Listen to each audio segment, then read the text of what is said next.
Ladies and gentlemen, please take your seats. We're ready to start the meeting. At this time, I'd like to call today's meeting of the Texas Racing Commission Rules Committee to order.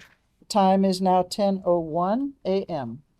I'd like to welcome the attendees joining us in Houston and those who are joining us online. The focus for the Rules Committee this year is to continue to address the integrity and safety issues that have become a priority for the Commission due to recent legislative changes or best practices we think are important to adopt. We plan to have 4 Public Rules Committee meetings around the state to provide opportunities for stakeholder feedback this year. The dates and locations are posted on the webpage under Commission Meetings. In addition to the events we have scheduled, we have a specific page on our website dedicated to Texas Rules of Racing, where you can find the latest updates and submit your requests for modifications to the Texas Rules of Racing.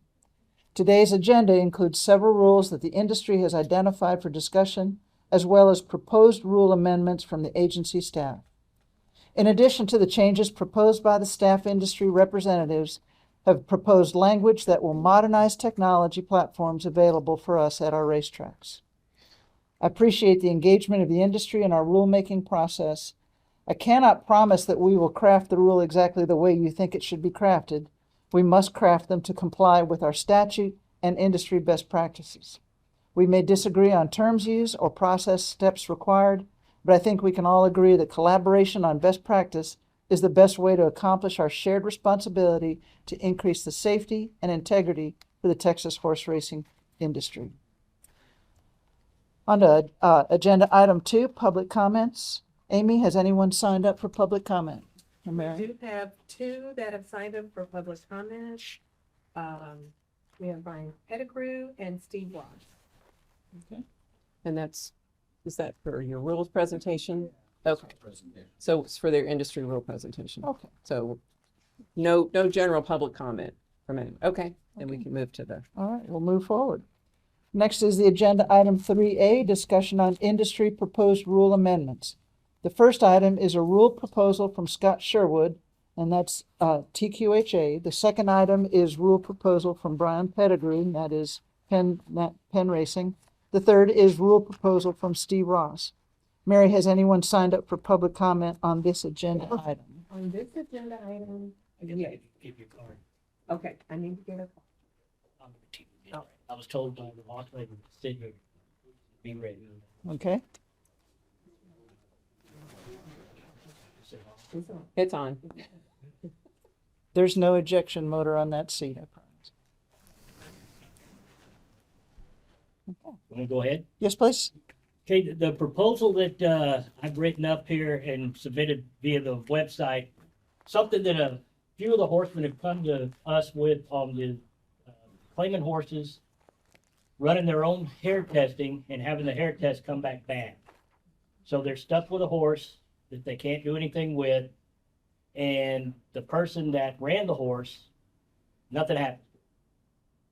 So the proposal is for an owner trainer wants to claim a horse, have the claim form, have a box they could check that says they want the horse tested, hair tested. Whether it runs first, second, third, last, does not matter. At least that way, if the horse does have a positive hair test, the offending trainer would suffer some consequences, which then in turn could be a deterrent for people to want to enter horses if they know they've got a beta agonist in that could stain a horse for months at a time. This would have to work with the THP in conjunction with them, because they would have to pull the money out of a person's account, put it into a separate account, which, since the racetracks pay for the testing, I would suggest that there's an account for Sam Houston testing, the Tama testing, Gillespie testing, Lone Star testing. And either at the end of the meet or at a agreed upon time frame, they would send that money to Sam Houston or whatever racetrack that would go toward the testing that they received for the invoice for those hair tests. This would, we would think, cut back on the number of people that are running horses in claiming races that could possibly have a beta agonist in their system. The new owner, trainer would be assured that they could turn right around and run that horse again right back as soon as they found out that the test came back clean, and not have to worry about finishing somewhere or having a random taking of the horse and having them suffer the consequences of a trainer that had given the horse any kind of beta agonist beforehand.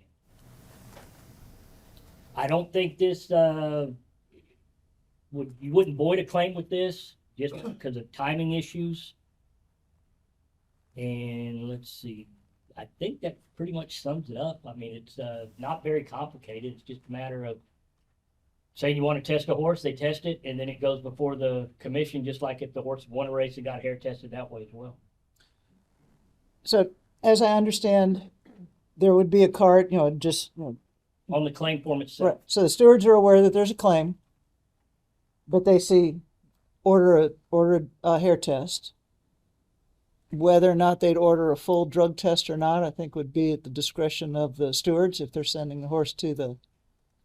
Right. But you're only talking about. We're only talking about the hair Paying test. for the because hair test. The hair is what's going to, I claim a horse from somebody and I don't hair test the thing. And I turn around and I run him back and he runs second or third and he goes to the test barn and they do pull hair and he tests positive for albuterol.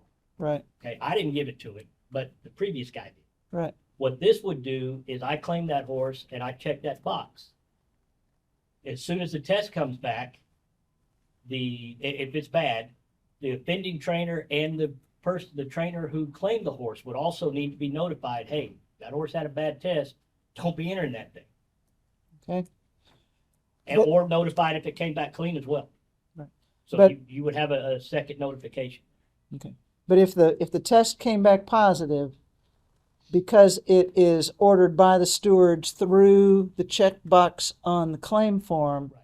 then the trainer who entered the horse would then have a positive drug test. See, it would be the same as any positive test. So I think we have a couple questions and comments from the folks, but I have two questions. One is, do you have a specific rule that we currently have that you would want to modify? Because you didn't identify that.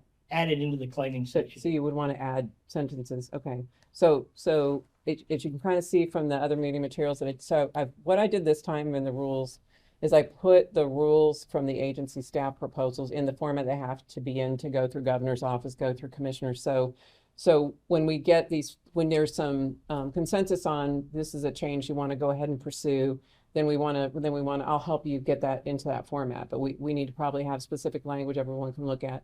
I think that my question is, because you've spent quite a bit of energy and cost industry-wide, at least in quarter horse, on pre-entry hair tests.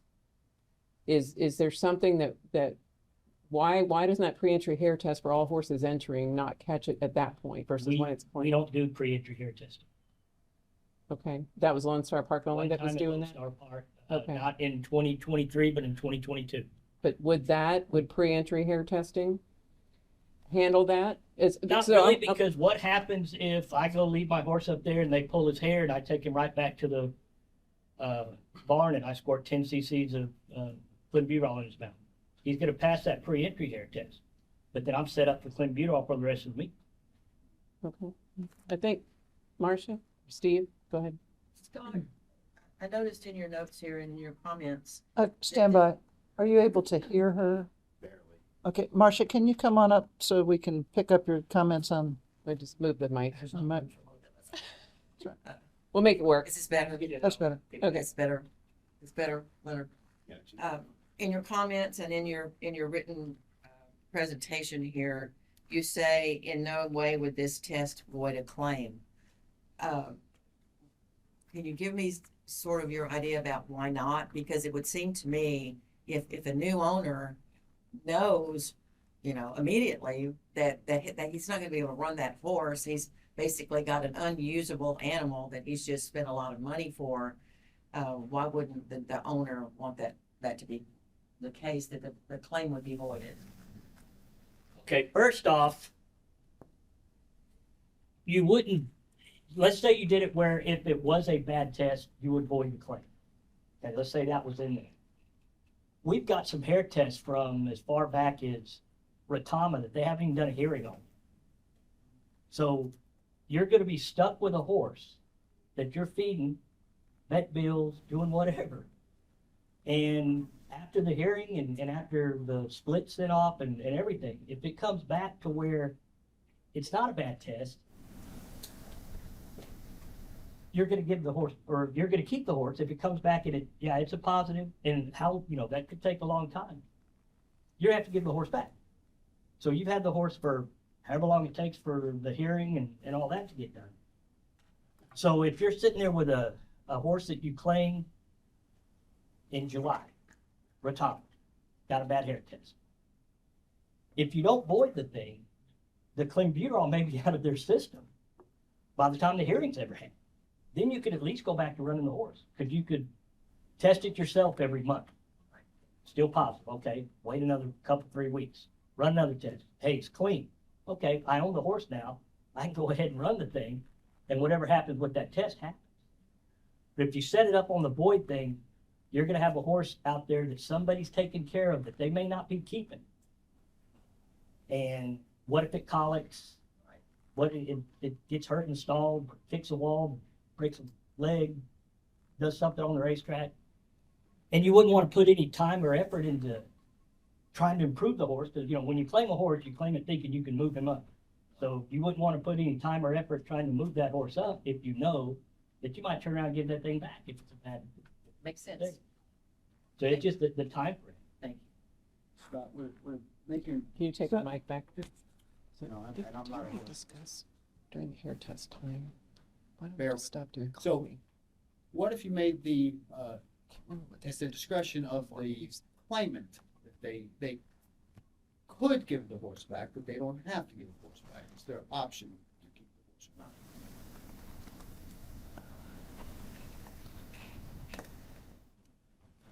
That could work, but then you also have the possibility of, I'm the guy that you claim the horse from me. And the test comes back and says there's clenbuterol in it. And I'm like, no way. And I send off the split, and the split comes back bad. The hearing's 7 to 8 months later. The case gets thrown out because, okay, there was something mixed up at the lab or something like that. Or just whatever. What are you gonna do in that situation? Because I had the right for you to take that horse. I don't want the horse back. Now, I came back and I'm clean and free of a bad test. I've got this horse that you should have had those 7 or 8 months that it took to get the hearing on. Well, did I have the horse for those 7, 8 months? If I claimed the horse from you? Yep. So I had the horse. And then now the test is clean? Or Or inconclusive? the ruling comes back and Then it's it would be clear. my horse. Yeah. The horse I'm the trainer that put the horse in. Right. You claim it. Right. Test comes back bad, I appeal the test. Or when they have the hearing finally, I appeal that hearing. And then that could drag on. I mean, you look at a ton of time. So the voiding of a test, I just don't see how that could happen. The only way that could happen is they pull hair, they get a bad test, they notify you still have an issue here too, because you would almost have to go notify the guy that claimed the horse with a halter in your hand. Say, this horse had a bad test, we gotta take it back.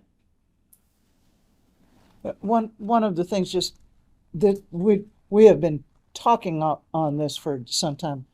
One of the core things that we've wanted to avoid, and the stewards have been pretty vocal, and I've practiced also, is we don't want to have a horse in limbo for a prolonged period of time, because just human nature, you're not going to move heaven and earth with a horse that you're not sure that you own.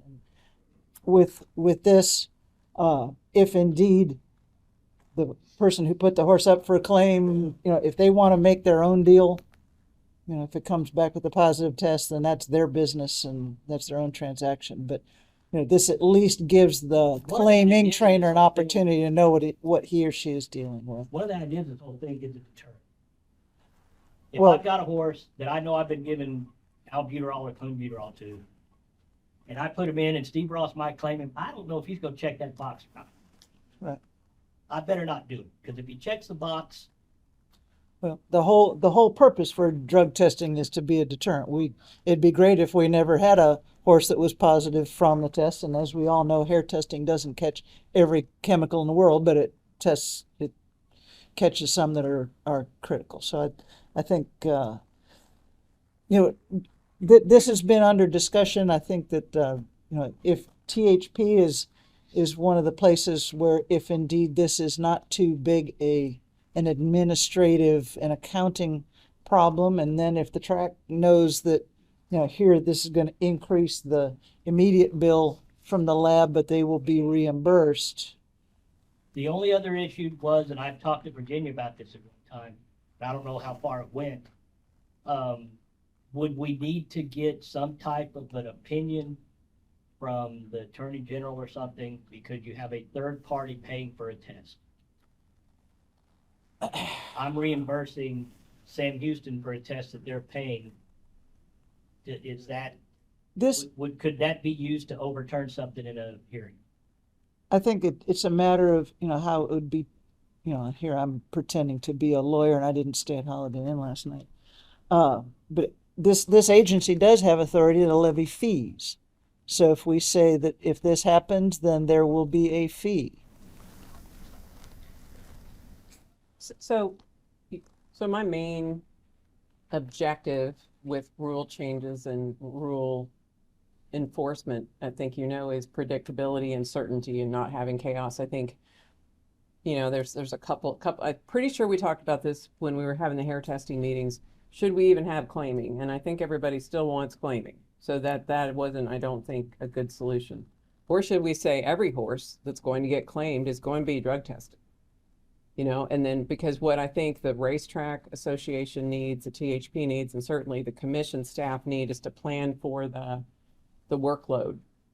So that's a little of my concern is if we say, okay, all of a sudden, because claiming, I think we've had nights, someone correct me if I'm wrong, where we've had up to 30 horses claimed. And then we've had nights where there was just a couple. So if all of a sudden we have 30 horses that need to be tested at the test barn, we're also following the other rules.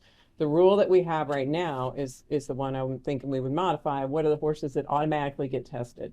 First and second in the order of finish, and then ones that stewards identify.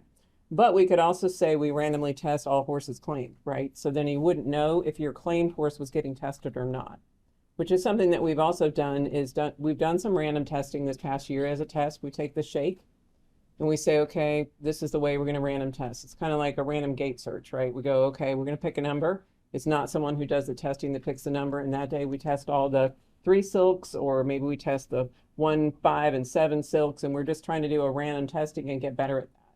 But we could say, and I'm talking about what is the actual rule change language as well, that causes predictability. Okay, we're serious about this. We want to make sure if horses are being put in the race, you are deterred from doing anything because there's a strong chance that you will be selected for a random claiming test. That's something I think we can plan for financially and in terms of resourcing, in terms of all of the folks involved. At least that's what I'm thinking. I hear you say is you got to find the balance there where there's predictability. A couple of issues with that. Okay. First off, if you said every horse that got claimed got tested. Randomly tested. Hold on. Okay. If you have, every one of them got claimed, got tested. Having been on their side of the fence before, I don't want to have to pay for all those tests. Right. Because you're looking at, I'm talking the racetracks. But they don't have to pay it Okay. necessarily.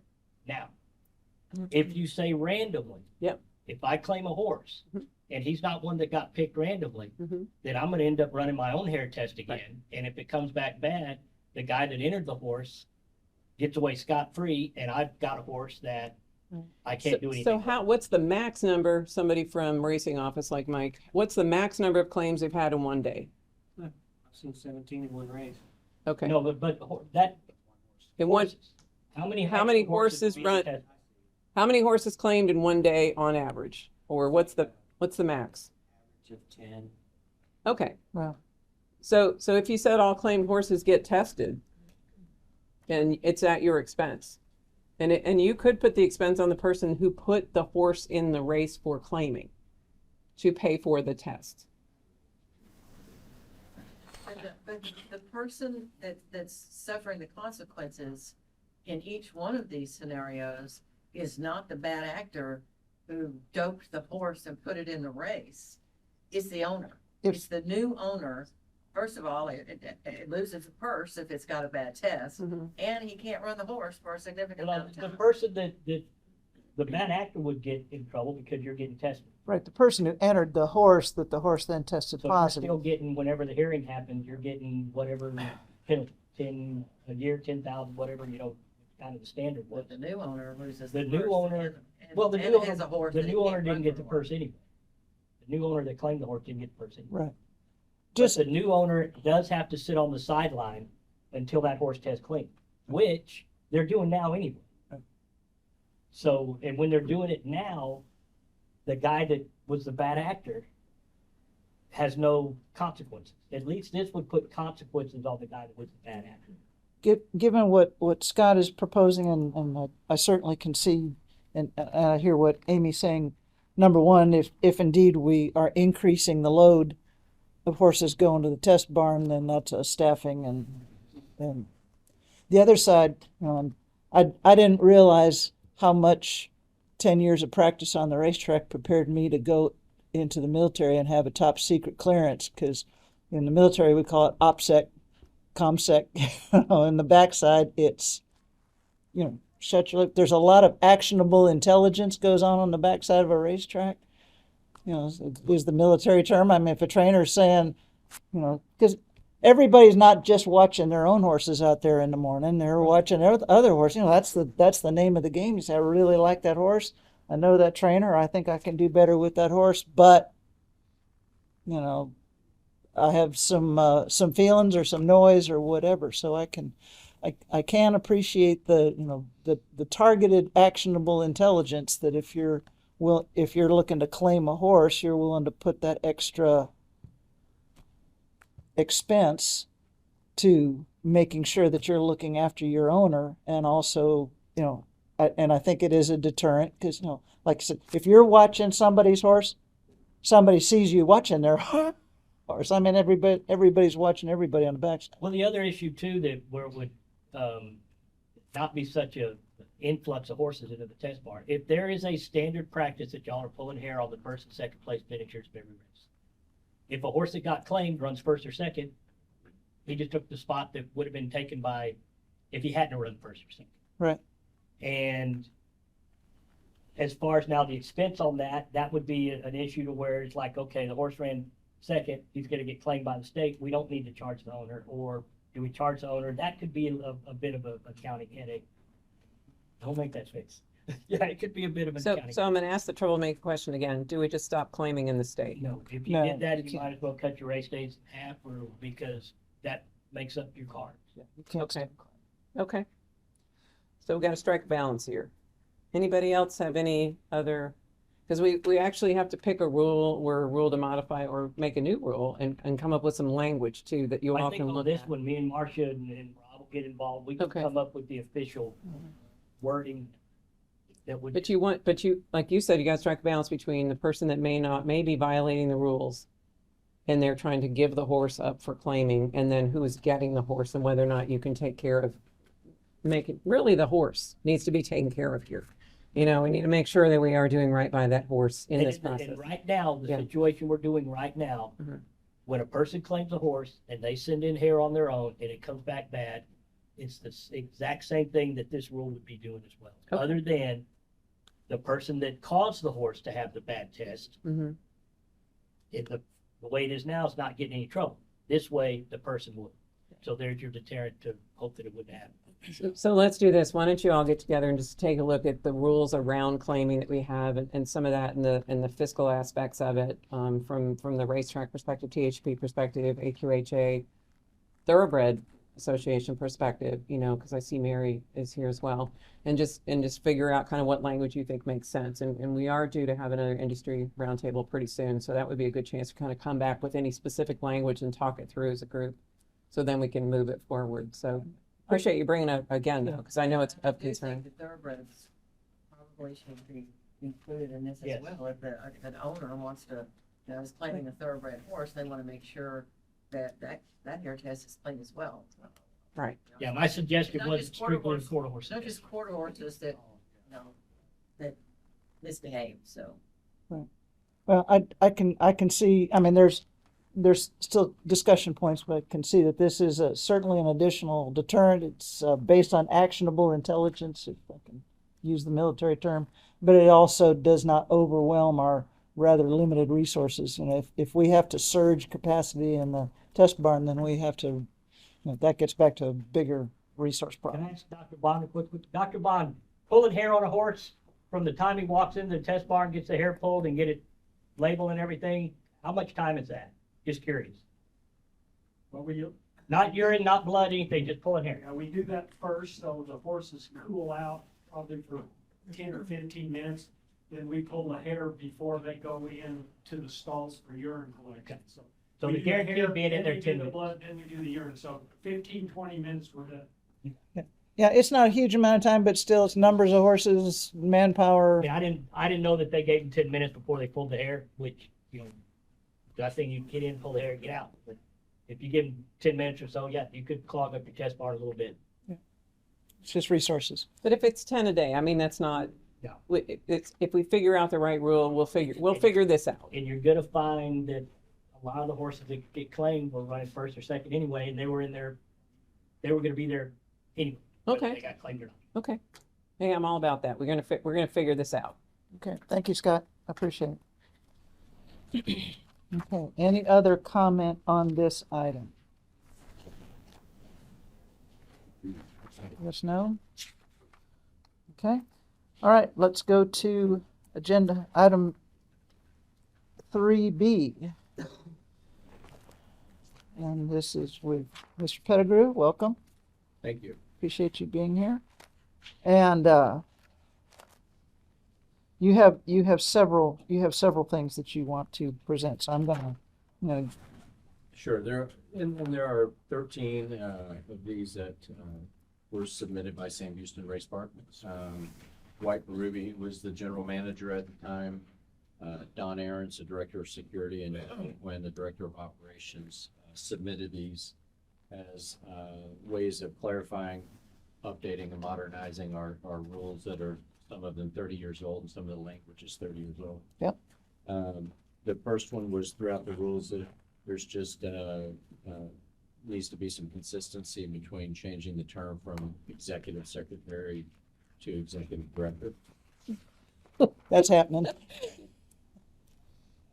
One of the things that On that point, you wish you could just, in a way that it works in the Texas Administrative Code, go, I'd like to fix all the commas and change them to periods, but it doesn't work that way. So you see me as I do rule revisions, going through and changing it from executive secretary to director. Just like our address, our old address was in the rules. You got to go through and line by line. line by line. Yes. It's government. It's wonderful. Yay, love it. Item number 2, 303.35 is access to the commission's programs. We were suggesting that you put these in Spanish, both printed materials and online. At the racetracks, we're trying to do that more often in our program and on our website as well, with information that pertains to fans and to horsemen. So the trainer's test is now, it was translated last year. We did that, so that's available in Spanish. We don't have it posted. We have it, or at least the study guide is there, and then the test is actually in Spanish. I want to credit Leonard Buchanan with translating the entire website into Spanish, so that now you have English or Spanish. And typically when we send out a memo, you know, the policy memo of some kind, it's in English and Spanish. I'd like to thank Denora Chu for being my translator. So I would say we're actually trying to work to get after that. We're also heavily recruiting, when we recruit, folks that are bilingual. That's preferred, you know, in some of our positions where there's customer service or interface like licensing and all that. So absolutely. But I think, you know, Spanish is not the only language that our licensee speak, since we have international licensees. So I'm aware of that. And we, Christopher Monfort, our new multimedia specialist, who's doing a great job. He has recently agreed to become the accessibility coordinator, one of the many roles I've been wearing, on the many hats I've been wearing. So in that role, he'll also be looking at disabilities, hard of hearing, some of those ADA compliant things we really should be doing as a state agency, as well as the language barriers. So we have some efforts we're working on in that area, but I think it's a great point.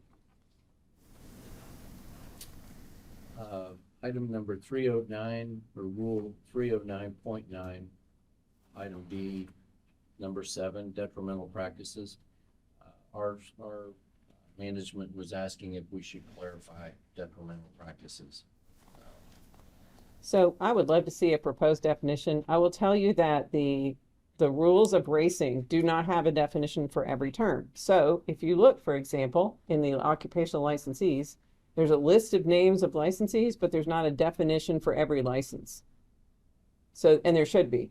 So that is not in this set of rule revisions that we're proposing, but the next one, we're actually going to go through and actually do a definition for every, from jockey to pony person to all of it. So there's actually a definition for each particular license, and then we're going to have the industry take a look at how we define those occupational licenses, because this goes to the qualifications. Detrimental practices, though, is like many of the other terms in the rules where it isn't defined, and I think it should be. So if you have a definition you want to propose, love to see it. Okay. And we would work with the THB and the TQHA and TTA on defining those definitions. And if you see other definitions missing, because we've seen, for example, when we recently did the e-wagering, I was going through the definitions. We had to add in closed loop subscriber system because we were describing it, but it wasn't a definition. It's stunning how many definitions are missing. But if it's in the statute, we probably don't need it in the rules, but we do have a lot of terms that are unique to this industry that aren't actually defined. So if you see other definitions, we'd love to see your view on that. And just on things like this, and obviously we need to give people more clarity. I would ask, though, that, if you get down to everything has to be chiseled in granite, then you're going to get some creative person who's going to say, well, this evil deed isn't in the granite stone, so I guess it's okay. So, I mean, including but not limited to, because you're just like, that's a detrimental practice. No one's ever done that before. You give them an A for creativity, but it shouldn't be rewarded. So just give us a little bit of flexibility. Item 309.118, regulatory office space and equipment, access to a telecommunications room. And I would ask either Don or Dwight to comment on this, but basically what was put in here was that it gives 24-hour access to the telecommunications room. The TRC would have access to that room, but some of those issues of getting vendors out and maybe staff out to help assist with the telecommunication breakdown would not be accessible, so they wanted some clarification on that. Dwight, I don't know if there's anything different. There's just a lot of sensitive equipment in that room, and we just didn't understand why the racing commission would need access. I don't know why, but I think we should talk about it because I've never been in there. So, but I think that there are places, in terms of making sure that we're supporting you and keeping the wagering system secure and all that, we obviously have a role in that, but I don't know that we have to have access to every space. Yeah. So we can certainly, I'd love to go see the telecommunications room. I think probably myself and Aaron, the deputy executive director, should probably see what room you're talking about. And then we can talk about, do we really need access to it? I can't imagine that, if we had some need to see that room, so I think it's just, as long as it's coordinated, I can't imagine why we would have to, and in a lot of ways, I don't know if I'd want to have a key, because if something went wrong, who all's got keys? So Yeah. Are we referring to the total room here? No, it's not the total room, correct? This is the telephone room that's behind the switchboard. Yeah. The admin building. So for voice calls and that internet access, maybe Internet. not total. yeah, I just, I can't imagine, but I mean, just if for any reason or, law enforcement needed to have access, we're going to ask you to let us in, and, if we have a problem then we've got something to talk about, but other than that, I can't imagine. 309.118 and 30 regulatory office space and equipment, and there's reserved parking twice, one under item M and then under item H. It says it has been suggested that reserved parking for TRC wasn't necessary should this rule be deleted. I know who suggested it. It was me. On my first tour. I would say that we discussed this actually when we were preparing for the meeting. you know, the parking lot where we have reserved spaces right now, I don't know that we need those because you have a whole parking lot. The only racetrack where I think where it is a challenge, there's a little bit of a challenge at Retama, but I think we should just kind of look at all of them. At Lone Star Park, obviously, we have a couple spaces when we come up, you know, for the races that are helpful to be able to share with security, but I've never been a fan of marked parking spaces just throughout my entire career.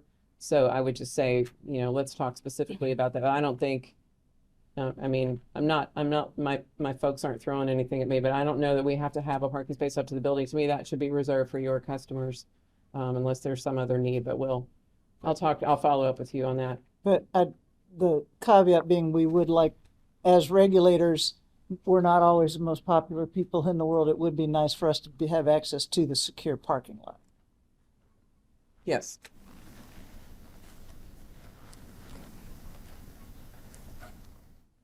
Item 309.154, stable for kennel records, item D. Says while we do not keep written records of all individuals admitted, it has been practice to submit these daily logs to the investigator. We do keep them on file and are available if needed. So the good news is we're getting ready to go to an RFID card system. So we're going to scan in everyone who comes into the restricted area. So then we'll have a digital log for both the Racetrack Association and for the Racing Commission of who's actually on the grounds for accountability and also for emergencies. Then we'll actually have a record of who is here. And you've done some great things at Sam Houston and Retama, I think, to start getting better at really making sure that we know who's in here. Because when we have a concern, when you have some sort of a security or safety issue, you do want to make sure you know who's actually in here and that they are the folks that your business allowed in, or that we, you know, when we're in charge of the restricted area, we've got jurisdiction, that we've made sure that we've got the right folks here. So we're getting ready. We actually, today, Leonard brought some of the first RFID cards up to start testing them. So what they'll do is when they scan, a picture of your license will come up with your picture and everything, and your security folks will have scanners. So we need to talk about how to field those so that this gate that you have out here where people drive through, there should be a scanner interface that we can use potentially that opens that, or maybe you will have to have somebody with a hand scanner. So we'll talk about how to implement those, but you know, handwritten logs, this is why some of the rules of racing really are outdated or kind of a thing of the past, right? So we want to have an electronic record so that if there's a question about you know, it's not the same for horses, but we have talked about, you know, our horse is going to be chipped and which horses are on the grounds. We need to make sure we know where they were, you know, particularly if we have some sort of disease outbreak or something we're concerned about. We've had that chase around a few times where we're worried about horses moving around from other states, and we want to, I think, get good fidelity on who's actually here for a couple different reasons, but mostly to protect everybody. So I would say that this one we'll put on the list for next modification, and we'll describe the scanners that we're going to use in the new technology changes when we do another rule modification. And I'll do the rewrite on that one as from the agency staff for you. Okay. And there might be a clause in there about the trailers, you know, that right now, currently, beginning January 1st of this year, we started checking all trailers, horse trailers that were coming on property, and logging them in and out. Okay, good. But we have to do that manually, so you might give that some consideration of how you would log those trailers in and out. Okay, And it we'll might do. just be tied to their RFID for the person that's licensed that has that. Okay. Well, and we did discuss, Don has something. Speak up, we can't hear a word. We did discuss in the past potentially putting a parking sticker or some sort of a sticker on vehicles, but that seemed too onerous. So when we talked about vehicles, we talked about that, you know, sort of the military installation view of this, where you got a parking thing that comes on and off, and then you've actually got something that says this, you know, this vehicle on and off. But I don't know that we want to go that far. It may just be easier just to do your license is scanned, and then what horse and what equipment is with you. So we'll talk about from a technology perspective and supporting you perspective, how do we get that done? Can you hear me now? A little bit better. Okay. And the air's on if you want to shut those doors. I know that might be letting some sound in. We opened them earlier, so. Yeah, just a footnote on this. If indeed we're going to link the vehicles to the RFID when we issue that, are we going to have people list their vehicles? We could. I mean, I think we're getting started with, here's my badge, now it can be scanned versus. Right. And so that was our first step, just in terms of making sure that you are the person that's supposed to be carrying that badge. Right. Since we've had that problem, that people are presenting badges that are not their own. I think I'm just looking at for feedback from the investigators. You know, how much data do you need? You don't want to get swamped with a bunch of irrelevant data, but sometimes it's worthwhile knowing what are the data points that are important to you. So whether that may not be a right now, but I think if we're going to refine or craft a rule, you guys are the ones who have to be able to act. We'll take that on as the agency staff to craft a rule that is balanced, and that I would think we'd say we may also, ask to inspect the vehicle. Either the Racetrack Association security staff or the Racing Commission staff may ask you to, have them do an inspection on the vehicle just to make sure there's no additional people or animals that aren't supposed to be in there in the vehicle. It's good. One other challenge that we had also is for commercial horse delivery companies that are bringing horses in and out, transporting them around the United States and bringing them to our track is giving them a visitor's pass. So maybe consider that also, that they are not licensed by Texas. They're delivering from Louisiana to Arkansas to Texas, and we've been trying to come up. We're right now giving them a visitor's pass when they come in, and then we check them out when they leave. But just heaven forbid, knock on wood, we don't have any big hot infectious disease. As the vans come in and they've got horses that they're dropping off here, they might have to unload a horse or two to get to the one that's getting off here.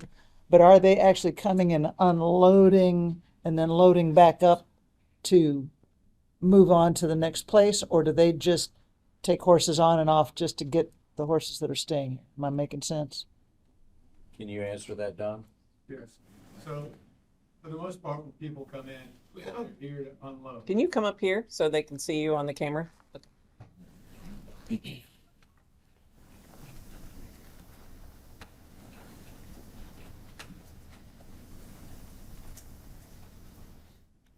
Good morning. Morning. So for the first part, for the most part, when horses come in, van driver will come in, they're bringing horses to us specifically. It's very rare where they're shuffling a horse on and off to go to another location. However, at the same time, they may be picking horses up from that same barn or another barn Right. to take out to another location. Right. I believe that the matter is the unlicensed van drivers. Is that correct? I'm as or even more interested in if a horse is coming onto these grounds, even if he's just in transit, heaven forbid that's the sick one with the golden bug, and after the fact now we have an outbreak, where did it come from? So if horses are getting moved around and there's no more contact, if they're getting off and being put in a stall because the van driver needs to go rest and then he's going to get the horse the next day, then I want record of a horse that's unloaded and put in a stall here. We do that. Okay. Absolutely. Yeah. Yeah, current practice is when the horse comes on the grounds, we document it through the health certificate, Coggins, pyroplasmosis if necessary. Yeah. And then we will then send a security officer to follow the van, unload, document the stalls, as well as notify the horse identifier to come scan that horse so that we know who it is. Okay. Whether he's being here for overnight or a couple of hours, that horse comes off the van and goes into a stall, we're documenting. Okay. Well, just given that we're probably going to have mosquitoes big enough to have tail numbers on them this year, Oh, absolutely. heaven forbid anything breaks out. I just want to be able to trace. Yes, ma'am. Thank you. My pleasure. Thanks, Don. Item 309.155, visitor passes must be numbered. They should be numbered, so we have accountability, don't you think? So if you're gonna check everybody coming in, if we're gonna check everybody coming in, if you're gonna issue a visitor pass to the horse trailer guy, I would think that you issue pass number 1, you get pass number 1 back, and then you have 10 visitor passes. And to me, that's the way between what we're trying to do and what you're doing. We have accountability, at least Unless there's something I'm missing here. I mean, I would say the visitor passes we had in the past weren't numbered, but they probably should have been. At least at Lone Star Park, they weren't numbered, and I think we went to where they were numbered. If we haven't, then we should change that. So the question really is, who can issue a visitor pass? Is that you issuing it, or is it us issuing it? How are we doing that? Come back up here, Don. The hot topic. I'll just stand here for a few Oh, minutes. oh, Thank you. sure, That's no, all right. absolutely. Yeah, so for the visitor pass process that we use here in Houston, Mhm. we use a NCR paper, Mhm. 2 sheets basically. So we keep a copy, the visitor gets a copy as well. On that pass is the visitor's name, the driver's license number or license of a photo ID that they provide. Okay, so you have more like a log form, because Lone Star Park, I'm thinking, I'm glad you said that. So Yeah. Lone Star Park actually has physical like hard cards like Yes. these. Uh-huh. And they're not numbered. Right. That's what we were thinking, I think. We didn't realize you were doing a form. Yeah, Okay, we do a form. okay. We keep that copy of that form at the stable gate as well. And then the original goes with the visitor. And does that visitor pass have an expiration? It does, it's written on the pass, expires at midnight, the date of issuance. Okay, because I mean, there might be people, I mean, again, might be a truck driver who may or may not meet all of our qualifications to be licensed in Texas, but he's passing through. We just don't want somebody saying, okay, I've got a visitor pass and nobody's asked me for it, so. Yeah, Yeah. exactly. So we record that information as well as their, whatever ID that they give us. Photo ID required, no photo ID, no visitor's pass. Okay, cool. Right.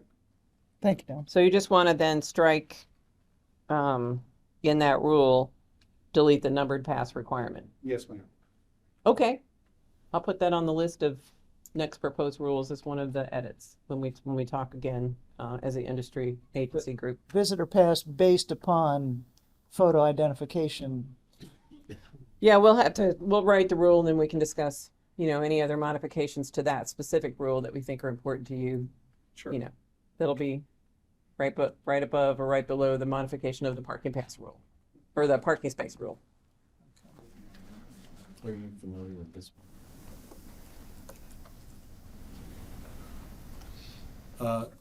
Dwight's more familiar with that than I, but I can speak on this if I need to.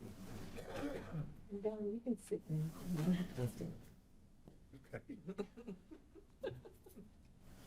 I have my own mic, okay. All right, so the next one we were looking at is 309-160, vendors exclusivity. We're specifically looking at that for tack shop or racing supplies, not hay, straw, feed, things to that effect. Reason we're looking at that is because each racetrack has a tack shop on property, and they're renting the space, and it's extremely, I wouldn't say extremely expensive, but they have a lot of overhead to maintain an on-site store, and to have a walk-in vendor going around peddling shampoo or bridles or things to that effect really cuts into their bottom line, and would really be an inconvenience to the horsemen if there was no tack shop on property, because they couldn't Right. be competitive. Right. And that's what we're looking at specifically for racing supplies. So because you didn't say what language you want to use to modify the rule, is there a section of this rule that you want to change? I'm looking at the rule. I don't have the rule in front of me. Okay, so let's do this. When you do the follow-up Yeah. on some of these other rule language, Okay.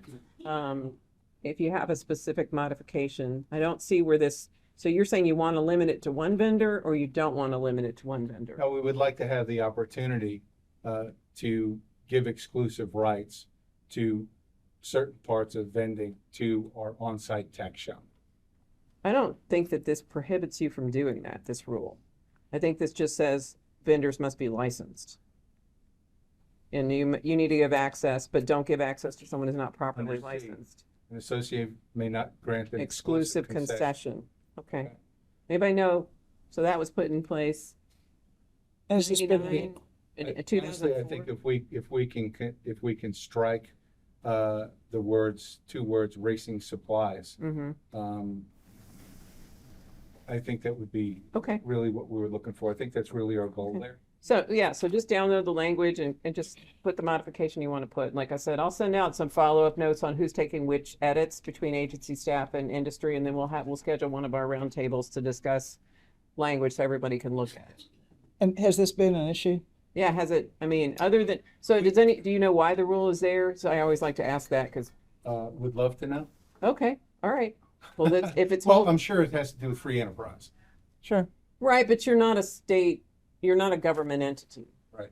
And this is I don't see why it would be in there, but I also want to make sure we put the language, we talk about it. Obviously it has to go through governor's office and commissioners, but I don't see why we would not just go ahead and do the modification. Well, I would say one thing for us, our tax shop is inside the stable area. Right. And does not have opportunity for outside sales. Other tax shops and other racetracks do have that opportunity because they're not in the restricted area. Right. Okay. Right. Okay. I mean, you can tell people they're not allowed to bring in a cooler full of hamburgers and sell them to compete with your Mhm. with your restaurant. So, I mean, that's your business. Okay. That's a good one. 10th on the list is 309.163 fingerprinting. And the rule states that the association shall provide an employee on its security staff to take fingerprints for applicants for occupational licenses. We can take that out. Does that, everybody just goes right in and go now? So we can strike that rule. I'll do the modification on that one. Item number 11, 309.206 rails, item C. It says the rail must be constructed of a material that will withstand the impact of a horse. And our question should we clarify the definition of withstand? Ann Alley? Any thoughts on the definition of withstand? Do we need a definition for that term? That's okay. Can you come up? This is one, meets industry standards. When racing started in Texas, things were, that was 40 years ago. There's a lot has come to pass, and we don't have, nasty old PVC pipe that's been sitting in the sun in Texas. There's an industry standard. Well, for sure, the technology has expanded for safety on theroughout the world. So the question is in 309.206 section C, there's a term withstand. Does it need a definition? Does that rule need to be modified to clarify what the rail needs to withstand in order to be appropriate? Withstand the impact of a horse. Well, it's hard to develop a lot of definition because we've got these temporary turf rails. And I always thought that this rule may apply to the temporary turf rails. Okay. So I'm going to ask the stewards to follow up with you two here in Houston, and just have a conversation about your rails, but then they can also take a look at all the rails, because typically the rules are for all tracks, right? Is there something we need to say, temporary rail versus permanent rail? I mean, that may be where there's a difference, versus, as the vice chair of rules committee said, you can't have a definition for everything. You got to be able to have a little bit at the same time where it's holding us back, in terms of, everybody having a positive experience, industry and agency, that shared responsibility. If we don't understand it, or it's too old because things have changed so much, technology and all that, we absolutely want to address it. I mean, you have to have some places where you can open the rail, otherwise you can't get on and off the track. Right. But I think we just need to make sure that we're keeping up with industry standard. But we had an accident at Lone Star Park this year where we had a rail that was not actually joined. I mean, it was offset a little bit. Probably it had been open and then closed again. It wasn't closed quite right. Horse hit it, had an accident. The horse was medically treated and is fine, but still there's going to be things that happen that we can't predict. And that wasn't, I don't think, that was one of those rails we moved to open it, a temporary rail. So I would say I'm going to ask Ann just to follow up with you and Brian and just see, is there a language change here, or does there need to be a difference between a temporary rail and a permanent rail in the way we describe it? And that might answer the concerns. So I'm tasking Ann with that one. Yeah, and what's the best practice with other tracks under Penn? who's got the best idea recently. Yeah, Yep, it's all that's just good. about safety of the horses and riders. Yep. Can't predict what a horse is gonna do all the time. Thank you, Chris.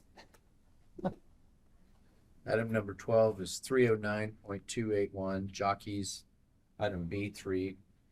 And the language says to provide a snack bar.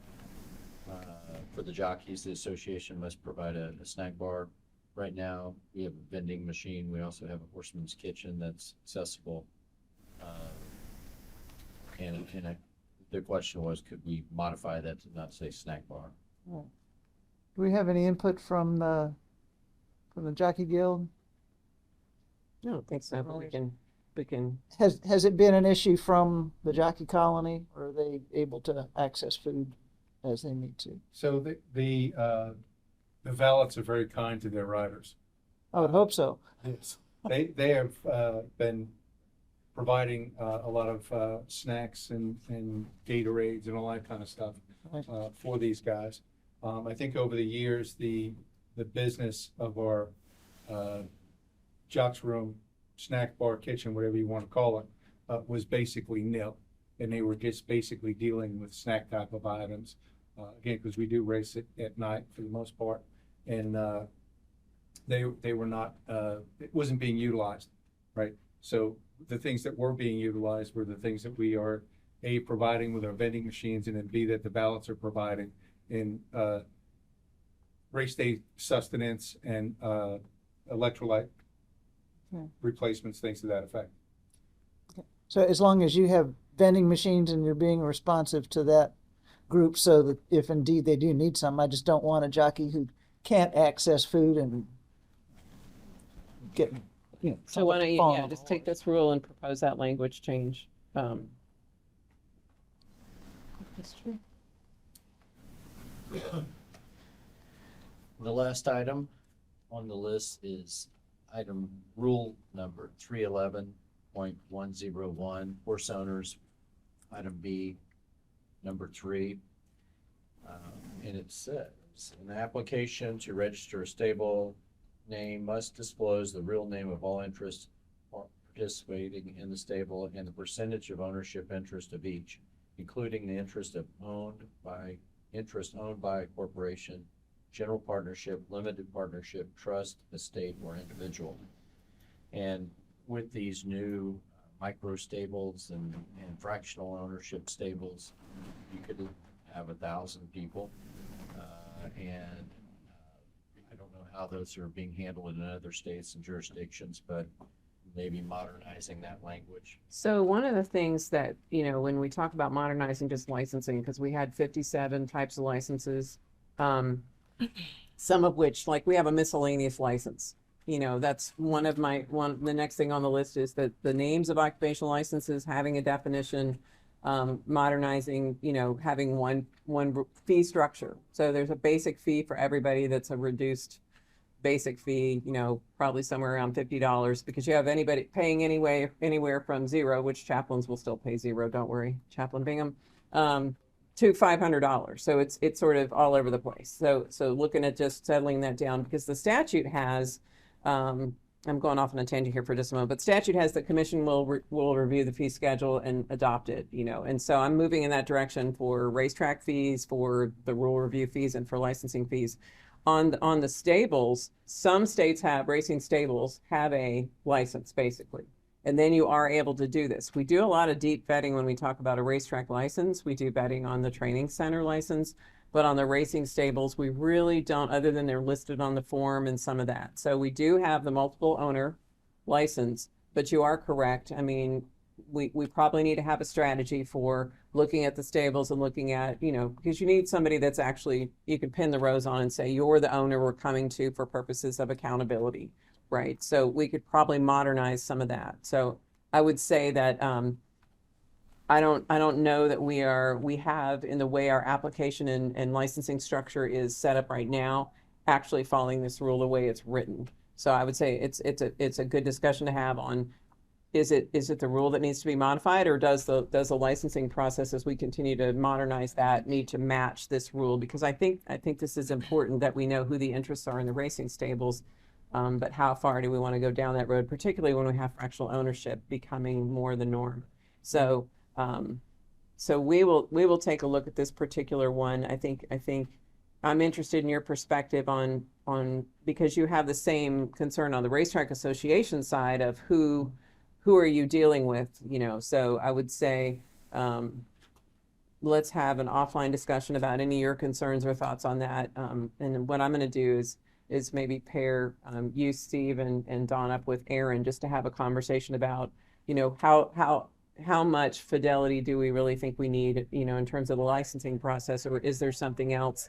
You know, and this is connected to claiming rules and everything else. I mean, who is it that is putting the horse in the race? Who is it that is claiming the race? And how do we make sure that, you know, we've done the verification in the right way under the statute and the rules? So I'm going to ask Aaron to follow up with you on that specific rule and how do we want to connect that back within licensing and some of the rest of the things that we're doing in terms of, you know, RFID scanners and just identity verification. Okay. You know.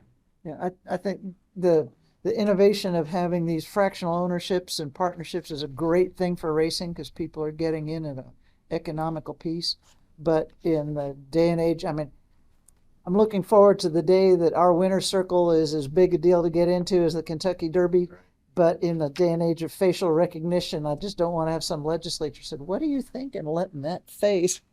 So I'm just let's find the right balance because I think it's a great thing for the industry that people don't have to be multi-zillionaires to get into the business.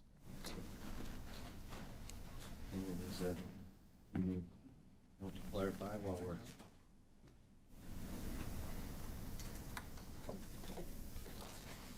Okay, so just to run back through it, 303.35, we're working on access to commission programs. The agency's got that. 309.9, detrimental practices. If you have a definition you want to propose, great. I'm going to pair you up with Ann on that one here at the track, just to how have we used it? Do we need a definition? Is it worthwhile? Should it stay? Should it be defined? I'm going to have Ann take that on with you. And we'll get with the TTA, TQHA. Yeah, and yeah, the industry folks need to just have a conversation. I think I'm going to have Ann be your SME on that. On the regulatory office space and equipment, telecommunications equipment access, also, and I have Aaron follow up with you on that just to take a look at that and see really what access is required, if any. On the parking spaces, I'll take that on.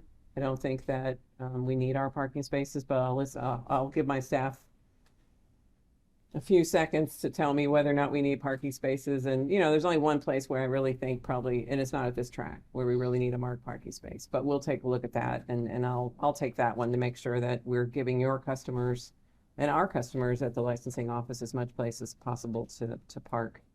And then, one of the things I don't think you said, but it's a great question on the Department of Public Safety. So now that we are gaining capacity and we're moving towards becoming a specialized law enforcement agency, we have office space dedicated for Department of Public Safety. We have parking spaces at all tracks dedicated for Department of Public Safety. I actually was at an event at DPS yesterday and had a conversation about, you know, we're trying to become the agency that we were always meant to be, I think. And in that, we don't necessarily have to have Department of Public Safety here, nor do they have the capacity with their current mission set to come here. So, but I also think that there is a lot of opportunity for this community, and I've said this before, to be part of the emergency support functions of the state, you know. And so when we talk about that space, if there was an emergency, a Hurricane Harvey or something like that, and the racetrack was positioned to allow for staging. I think you've got some support you give here in Houston for electric companies. It's potentially some of that space with our staff growing is either racing commission space, or maybe we rededicated, if we are part of the logistics footprint of Texas as a state agency, to emergencies, where that space would be, you know, multi-use for state agency emergency use to assist, you know, Department of Emergency Management. And I have a follow-up conversation I need to have with them.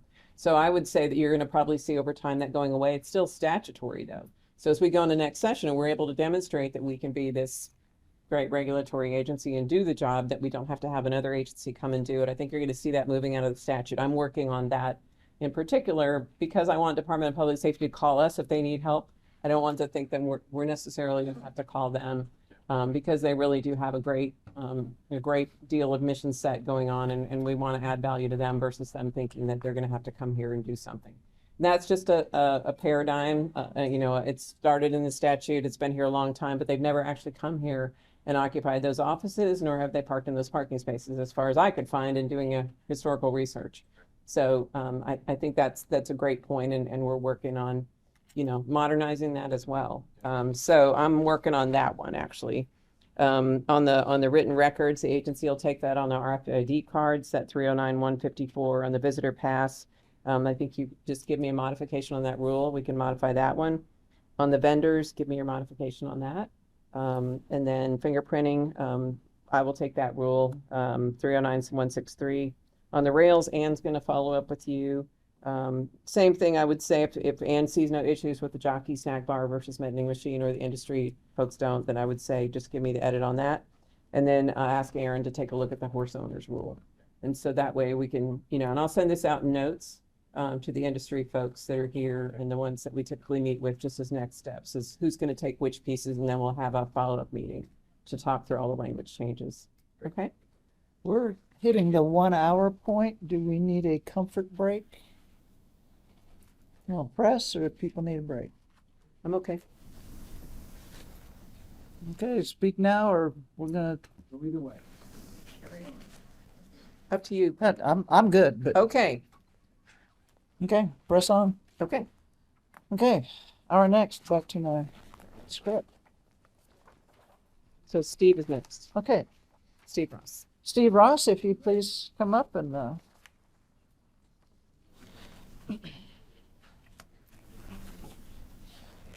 Okay, so the approach I took to this was to just kind of go through the rule book, starting at the beginning. I'm gonna have you have a seat so you're closer to your microphone. I went through the rule book, where it started at the beginning, page by page, and tried to identify things that I'd seen in there. Okay. That I just think worthy of a discussion. Some of the things I just think are outdated, and some I know they've come up at various points, and if there's the opportunity to change something, that this might be the time.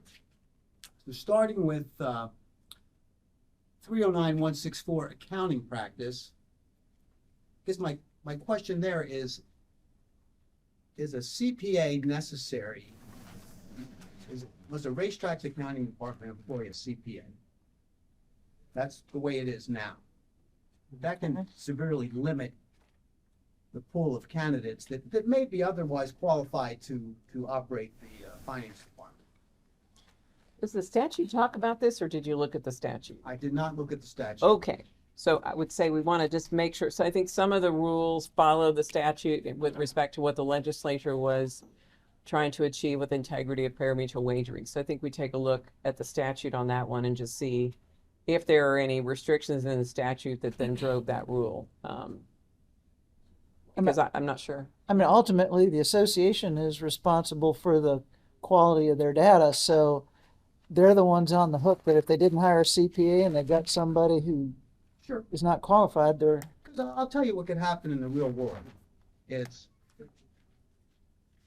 you have a CPA that, quote, oversees the operation, but they're not there. There's a CPA somewhere in the company Right. that takes the responsibility for sort of certifying these records, but they're not there every day. Right. So I just don't know how well that. Yeah, I think as long as this is, the association has a responsibility for the accurate Yeah. data and the assurance of the data. If they don't hire qualified people, they're gonna suffer, so. Oh, absolutely. I just didn't know that. I'm not saying it should be a CPA. I'm just saying, should it be required? Understand. Great question. We'll take a look at the statute on that one and see if we think there's any. And but I'm gonna leave that on the industry list. Okay. So we're gonna double check our statute, leave that on your list, because if we don't have a statutory restriction, I don't know that from the agency side we have a concern. You already have to provide pages and pages of reports every year, an annual audit, You're subject to inspection at any time by either the agency or the comptroller, so there's a lot of oversight already. So I don't know that this rule is required, but I think we gotta do a statutory check and just make sure. And any concerns from the horsemen, I mean, Yeah. if they don't think that they're getting the money that they thought they're supposed to get, usually they're pretty vocal about it. Really? Really? I just think it's not that sophisticated, what we're doing. Got it. Right, and so it's interesting, I had a conversation this morning with a gentleman standing in line in licensing. He was asking about some of the requirements that we have, and I said those requirements come from our statute. Our legislature has put in place a framework, and times have changed, so as you see things that you think are outdated, then you should make it known. We have a rules committee meeting today, you're welcome to come. I mean, this is how it gets better, is how we have this dialogue, so I really appreciate the input and the dialogue. Okay, moving along, 309-291 racing hours. So I assume this is related to live racing, that's the way I'm interpreting it. Mm-hmm. I would suggest that that as I proposed, the association may schedule horse racing only between the hours of 8 and 12, because here's what can happen. You've got a post time scheduled for 11:30, there's delays, things happen, and now it's gonna be 12:10, 12:15 before it's You have to over. call me and say, hey, can I go late? So why don't we just strike the rule? That would be fine Since I too. approve the condition book and you put the times, the post Sure. times in the condition book. That would work. I think the idea here was we were gonna be scheduling races at Yeah. 2 o'clock in the morning. That Right. was the intent. Right. But I don't think you would do that anyway, We because would. you wouldn't want to. No, we And we wouldn't would. want you to. But We- once we- you've gone to all the, everything to get a horse race ready, you don't want to just, So I think we have both said, Okay, yeah. shorter rule book, small sentences, Excellent. you know, Okay. understandable. So shorter is always better. So if there's a rule that we don't need anymore because we actually handle it in another place or it doesn't serve the industry, then we should say, we don't have that rule anymore. Now, on the numbering of the rules, that's a whole different problem, like executive director, executive secretary, because you got skips in there, but that's okay. Once we kind of get down to winnowing some of these down and taking out rules that don't serve us, maybe we can get some renumbering done. new chapters. New chapters, yes, we have new chapters we would like to implement as well, yes. So next in order, which may be the one that would have the most discussion of what I have here, we could either do these in order or we can do the easy ones. You first. have the floor, sir. All right, let's do it. Let's just do it in order. Okay, The claiming rule. So the reason that I'm bringing this up is because there was, in the Sam Houston condition book, there was some language that about should a horse that breaks down on the racetrack, that is claimed, should that claim be valid? And I know in some other states, there's this move to void claims if a horse could potentially test positive, breaks down, dies on the track, injured, to try to protect these new owners from claiming a horse for, and in some states, a lot of money, $50,000 claim, and then, they have a dead horse. So I know California has a rule, and I know a number of other states do as well. We had some language that we were going to use, but because it conflicted with the rule, we thought, well, it'd be a good idea to change the rule before we implement Right. language in the book.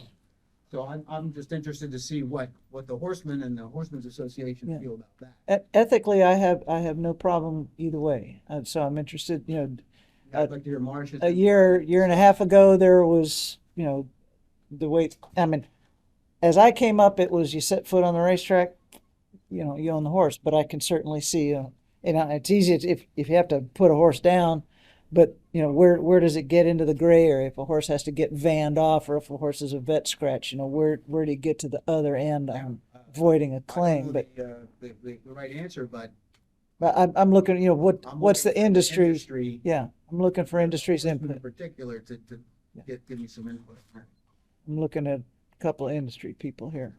So it doesn't have to be today, but it can be today. That's a difficult one because they're good defenses on both sides of that subject. The main one being, or the largest one that I hear when this subject comes up a lot, and it has for years, is protecting a new owner. We are all doing, backflips to try to attract new owners into our industry. We've got new owner seminars coming up this weekend here to attract new owners into this industry. And so in order to protect those owners and to get them, one of the first ways they get excited is they're going to claim a horse. We find a trainer, we're going to claim a horse, and it's an exciting thing. You have a brand new owner, he just invested 25,000, 30,000, whatever. I'm going to claim a horse, and they stand out here and they're so excited, and their horse comes out of the gate and it breaks down in front of them. And they've just spent the money, and now they don't even have a horse. And so that's one side of the equation. The other side is, just the opposite of that. Why does this owner? But then you also have accusations flying around, that some trainers will enter a horse knowing that it's unsound, and so it's hard. And I think we need more discussion to come up with probably a consensus among the horsemen. It may be different according to the breed. I'm pretty sure that it is. So I think that's one that needs some more discussion and some more time before we do that. I do know that one thing that has come up for years has been this language that says when the horse steps onto the racetrack for the race. I mean, that's literal, and it has happened. I mean, literally, the horse steps onto the track, it gets fractious, flips over backwards, and that's the end of the horse. Mm-hmm. So it hasn't even gone to the gate yet.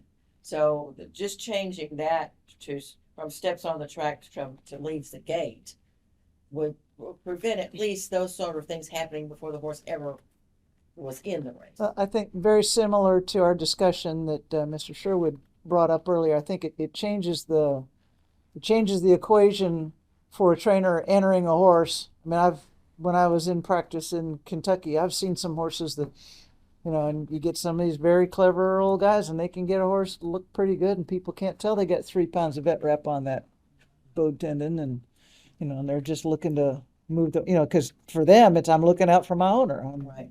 So I think it changes the math, it changes the decision process. Also, for where the industry is these days, this is not 1987. This is 2014. So reason for entering a horse in a claiming race. More nefarious. So, but I think we also need to take a look at what is the public perception of racing. It's an inherently dangerous sport. Period. For humans and horses. But are we also keeping up industry wide and doing what we can to protect the racing animals, and perhaps those that historically would say, well, I can put enough vet wrap that the horse will make it all the way to the racing surface, and then he's not my problem anymore.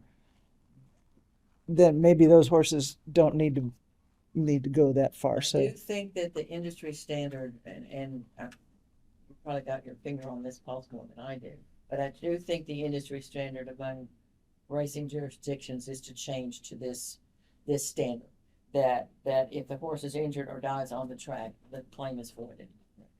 The other part is I don't want Texas to be the place where all the horrific horses are brought because they can't get rid of them otherwise. I want to, the program that Dr. Bond and his team have done with looking at horses in the morning, I mean, I think he's come light years into making sure that we really have as safe a program as we can have in a dangerous sport. But I want to be on an equitable basis. We don't have to be out on the pointy end, because otherwise there wouldn't be any racing. But I also don't want to be the state where, well, let's take this old cripple down there and we can scrape him up on somebody. TQHA and GTA marry, and let maybe Scott and Mary.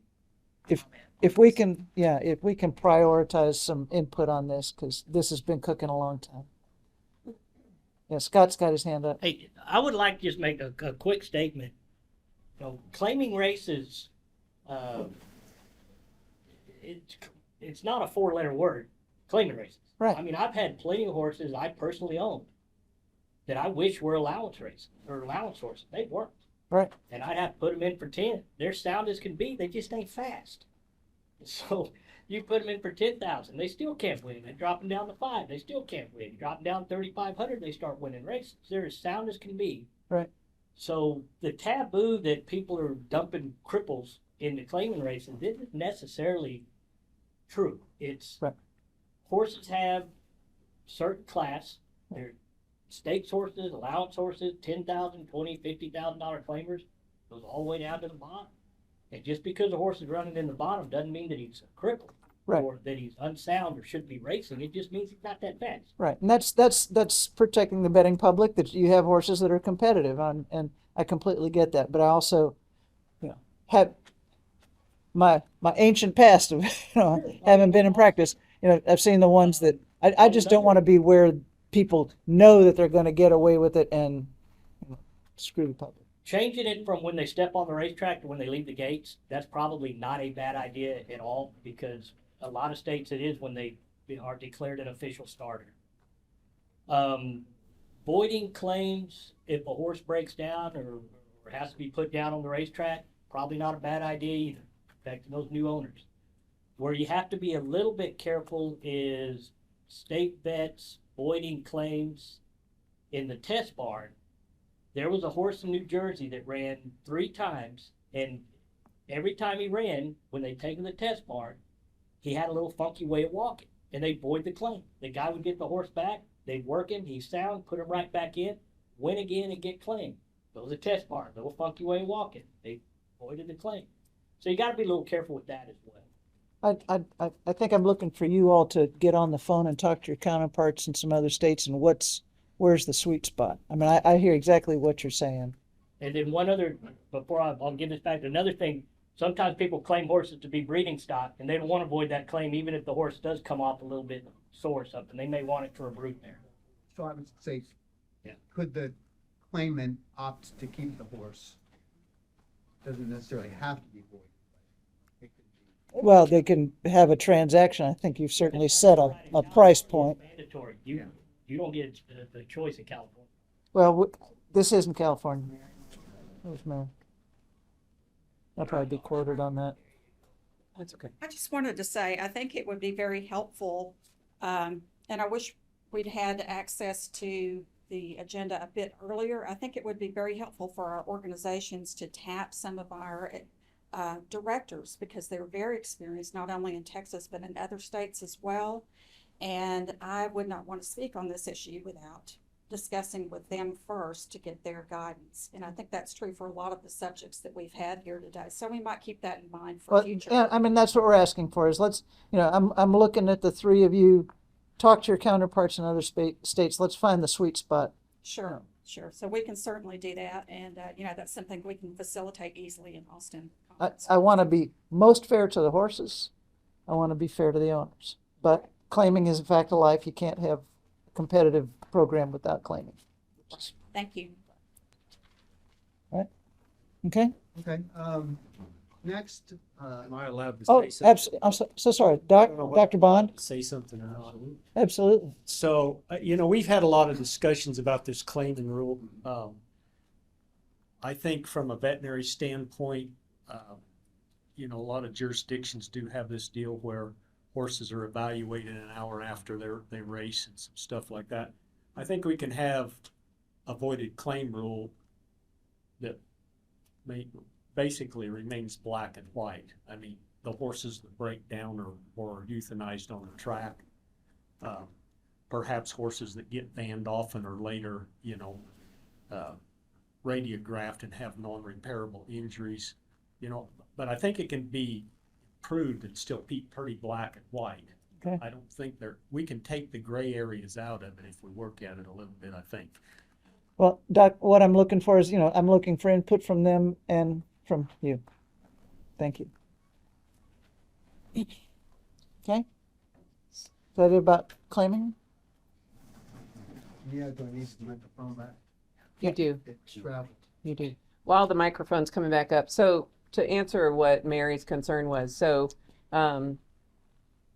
when you have a rule ready, send it. I mean, and then we'll try to get it on the agenda. I would say that most of these rules that we have in the current agenda, we got within the last week, right before the Rules Committee meeting. So I would just say that the reason I put the agency proposed rules in here is there's a lot of analysis required in that format before it moves to governor's office and to commission. So that's the model that I'm going to give you, and I can give you that in Word. So what I would say is, going forward, certainly anybody in the industry, anybody can propose a rule, but it helps if you have the language and all that. But I appreciate just bringing forward the ideas and getting this process back on track.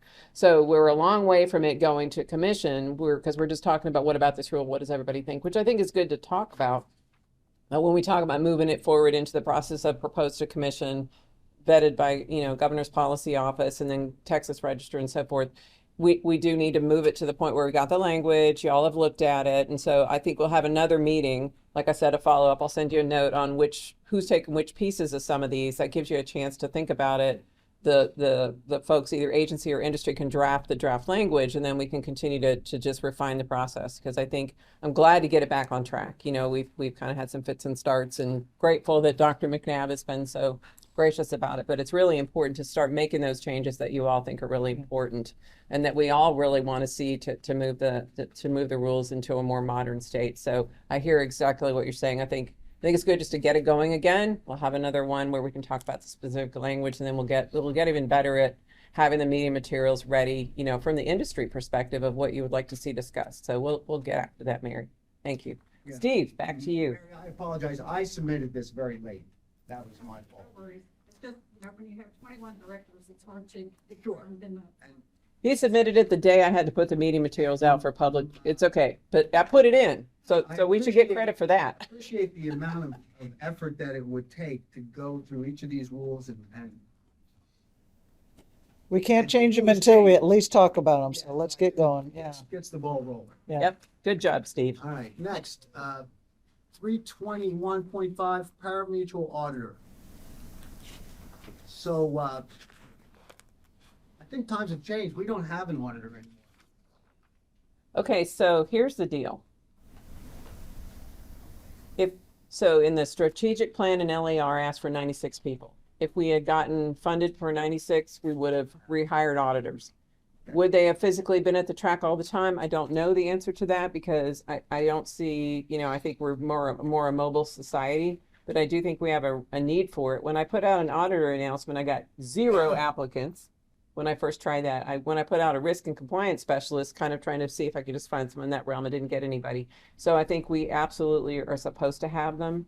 We don't have them right now, though, in terms of staff resourcing. But I don't know that it comes out of the rule, but I think you are correct that it may not be someone that's at the track full time, because, with the seasonal nature of racing, it doesn't make sense to necessarily have a person here all the time. However, we have taken advantage of having specific staff year round in different places, because I think that just gives more support overall. It's easier to have that engagement with each other. So we have a couple folks that aren't necessarily, that are here all the time. So I think, we're just going to continue to mature that and mature the staff model. So it's a great question, though. And as we go to the legislature again, because, trying to have the staff that we need to provide the service that the state expects, but also, they're really good at the null hypothesis. What happens if we don't give you this money? So we're trying to figure, what are the places where, if we don't have someone, do we have a hole? Do we need to move that up in our priorities? So we're looking for feedback if we don't have that. These functions are important as a check against whatever the track is providing to you. But it's all about priorities when we're asking them for And I money. have one certified public accountant on the staff right now, who's the deputy CFO, Ernesto. But that's the only resource I have right now. So, but I do want to have that resource, just because I think we're supposed to have that capability. Scott has a question. Just a quick question. So are any of the numbers from the racetracks being audited, all purse numbers, accredited Texas Red funds? They are being, but the organizations who are doing the function are doing the audits and sending them to us, and we're reviewing them, versus we're not doing the audit. Because we, at TQHA, we've noticed that our ATV funds for this year way down for what they were the previous year. And, no offense to the racetracks, but we're trying to figure out, is anybody watching numbers, simulcast handle numbers on a daily basis? Like, it used to be done where you match up with what the Yes, state got. yes, that is, but also our ATB money, our ATB appropriation was cut from, I want to say it was 3.1 million down to 2.5 million this biennium. Generated through that. No, I got that, but there's still a limit. Well, we can take the ATB conversation offline, but based on the agreement that you all have, it's distributed based on that agreement. The amount that we have to distribute in terms of our appropriated amount that we get from legislature for that program was cut by $500,000 this year. So in our appropriation, I don't know why they did that, honestly. It could have been that there was a larger number there for the Greyhound ATB distribution that we're no longer doing. So we haven't. So we need to have that conversation offline if you have a concern about that. Sir? Okay, the next one is, it's not really a big deal, but, and you wouldn't even think of it as an issue unless you were in the printing business. The wagering explanation, where it's required that every program, every single program printed has a page of wagering explanations. So at Retirement Park, we print individual programs for each track. And they have to be in multiples of 4. That's the way it prints. So sometimes to add a wagering explanation, you have to add 4 pages. Not the big deal, but these are in every program. There's 25 programs a day you see this. And I thought, well, maybe if it's just made available at the program stand and not necessarily included in the book, that might be I a think little bit of a saving. I think we'll need to check the statute. I do know that talking with legislators and, as they have asked us questions, one of the things that top of mind for them is what are you doing about people who are addicted to gambling, and how are you making sure that people understand what is happening? So I hear what you're saying. We're killing a lot of trees doing all of that, and it's ink and it's time and it's expense. But I think we need to also check the statute, because that is a hot button sensitivity, and understandably so. Yeah, well, this particular thing, the 1-800-GAMBLER and gambling problems, that's different than this. But are people understanding what they're doing? I would hope that people there. I think we just need to check the statute. And just So another. since we have the e-wagering rules, which made it through the governor's office, are getting to get presented to the commission for final adoption, we discussed the modernization of technology in here, which includes the tablets and all that. That doesn't mean, this to me a little bit is the program was the only technology. This was written in 2001. It was part of it was deleted or amended 2014, 2016. So I'm not sure what the amendments were, but certainly there has to be a way for a member of the public, right, to be able to understand how to place a wager and so forth and so on. I would just say we should probably have a conversation about the technological options for that versus it being in the printed program. One of the things we've done to overcome communication issues is we put a QR code on everything. So if you have a question, everybody's got a phone. If you have a question, you can put a QR code in the program. It takes you to the Sam Houston website. It explains how a wager works. I would say that the best layout, I'm just going to compliment them, is Gillespie County Fair. I want to say theirs is 2 pages. But they've condensed it down where you can open up their program 2 pages and it says, okay, this is how this works. And it's a very, very clear graphic. Yeah. I would ask you, is that their live program or their simulcast? That's their live program. I understand that completely. Yeah. Particularly with the audience that they So you're saying for the simulcast program, just have it be available, but not necessarily included. That's all. okay. Well, let's give me the language proposal. And we'll circle it industry and make Let's sure just we're check good the with statute. Right, Yeah. exactly. For what it's worth, some places don't print programs. They sell products produced by Daily Racing Form. Daily Racing Form then sells that same product in Louisiana, Oklahoma, Right. New Mexico, Florida, wherever. And then we have to get them to put something in there just for us. And sometimes they will, sometimes they don't. I understand. It's not a Simulcast. It's just killing trees. Okay. Okay, 321-459 manual merge. This is a thing of the past. This is if the pools are not merged electronically, that there will be an attempt to take the monies wagered at the track, send that information to the host, and they will manually include that into the pools and recalculate odds. Okay. It will never happen in the real world. They will never do that. They just won't. Did you read the statute on that point? No, Okay, it's so let's, limited to the rule book. no, it's good, but I think we should just double check the statute. I understand.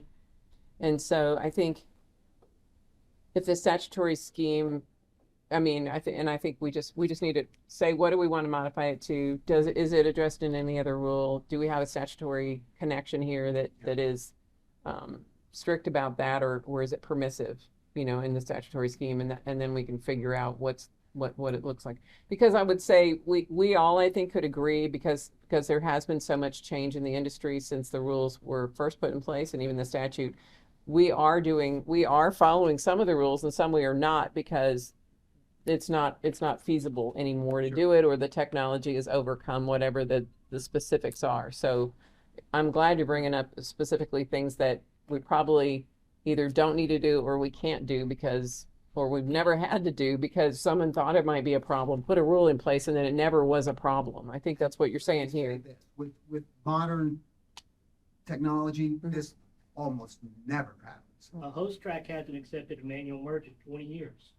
That's Well, what I was gonna and say. so when we Take talk, it back to them. but that's exactly why when you say, okay, commissioners, governor's office, this is a rule that was put in place, 20 years ago, it's never been used because it's never been a problem. Then that's how, when you do the analysis of why is this in the way, it's an impediment to, great regulation. It's something in there that I know can happen, so, Yeah.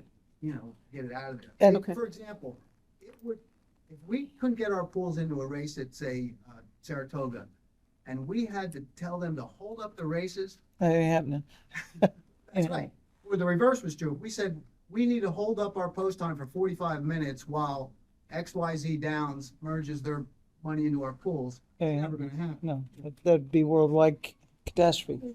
Just This would- as on the larger point, any of these rules that refer back to statute, if indeed there are statutes that when they were written 40 years ago made sense and do not make sense now, it is not too soon to start identifying those things so that for cleanup. I mean, legislative session is going to be upon us before you know it, and if we So can the clean things up, it's good. The strategic plan will be presented in April. So we're starting to work on the draft of the next strategic plan, and the LAR will be due in August. So our legislative changes, the things that we describe in the strategies, redundancies and impediments in the statute, those things go in the strategy. So if you look at the last one, you look at the redundancies and impediments. For example, paying interest on general revenue should the agency ever receive it. That was a huge impediment. And then so we were in kind of a uphill battle there because we did get general revenue, at least in part for the drug testing program. And we got that statutory provision struck, thanks to the great work of, the industry folks that jumped in on that and, just the commission support and all that. But so there are things like that where it's in the statute, it is a barrier to us continuing to do what we need to do. So anything like that that's statutory, particularly that's connected to this that you see, make sure you send that my way, or make sure you include it when we have this conversation, because we're going to produce the draft strategy. You're going to see it like you did last time before it goes to the commissioners. And so it's important that you take a look at what is a statutory barrier, to this industry economic engine taking off, because that's important to identify. But it's just, suffice it to say, it's not good timing for the Good Idea Fairy to show up as legislative session is going on. So the more that we can go in ahead of time and help the legislature, help them look good that here we're making things streamlined, we're doing good for Texas, we're doing good for Texans. We want to help them look good by implementing your good ideas. The failure to merge. So again, it almost never happens. But I think I cut off the rule a little bit here. I think it had something in it. We would, if that our pools don't get into the pool, what we bet, we would either refund the wager or we can choose to pay the ticket. I just think it should be more definitive. I think it should be, they get a refund. Has this been an issue? It's, like I said, it almost never happens. The technology is so good now that the pools always get in. Right. But if it didn't, and you had, then you have to decide, if you don't know what tickets are out there, or worse yet, if you do, Right. and you know you have winners, then you decide to refund. Or you have losers, so you decide to book it. You know, I just don't think that's a good position for the track to be in. So give us the language, check the statute, give us the analysis, we'll move on that. Well, that's gonna be related to the manual merge. Okay. All right, almost done here. This is a rule that I just don't understand. Okay. I think this had its place back in 1995, priority of signals, Mm-hmm. but today, for all practical purposes, it's meaningless.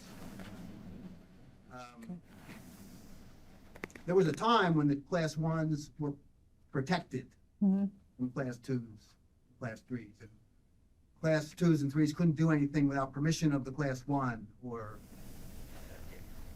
you know, the idea was the class ones needed to almost have exclusivity, but very quickly, it became unlimited simulcasting, Right. 1995. It went from 6 signals a day to do whatever you want.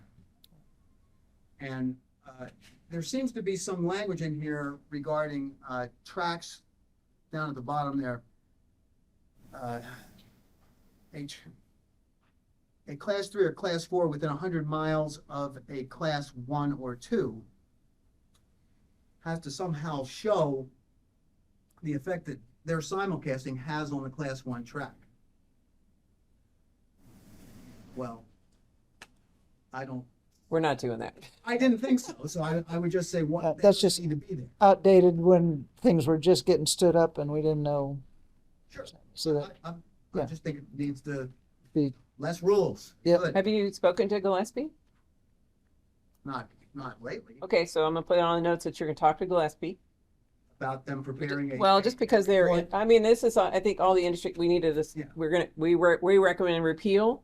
Everybody goes, yep. Okay, So I think when we're talking about repeal or modifications, I would just say you want your track representatives and obviously your agency folks to go, yep. And then if we miss someone, like I said, I think we'll do a follow-up meeting. It may end up, we'll either try in person or maybe we'll just end up doing a video call and just say, okay, here's the proposed language. Did we get everybody's, buy-in on it before we continue to move it forward? yeah, we just don't want to miss a key stakeholder. Right. okay, the last thing I have, and again, I am not a horse owner, horse trainer, but I have seen some things. Eligibility requirements, and this has to do with a guy trying to meet the minimum workout requirement to get a horse in a race. And I don't know, what I'm trying to avoid is a guy having a short window to get a horse ready for a race and working a horse, say, on back-to-back days and then running them 2 days later. Right. Because I just think it's probably bad for the horse. I would, I think this is, for Dr. Bond, that, how frequently or what's a minimum interval between official works and a race that you would want to impose. So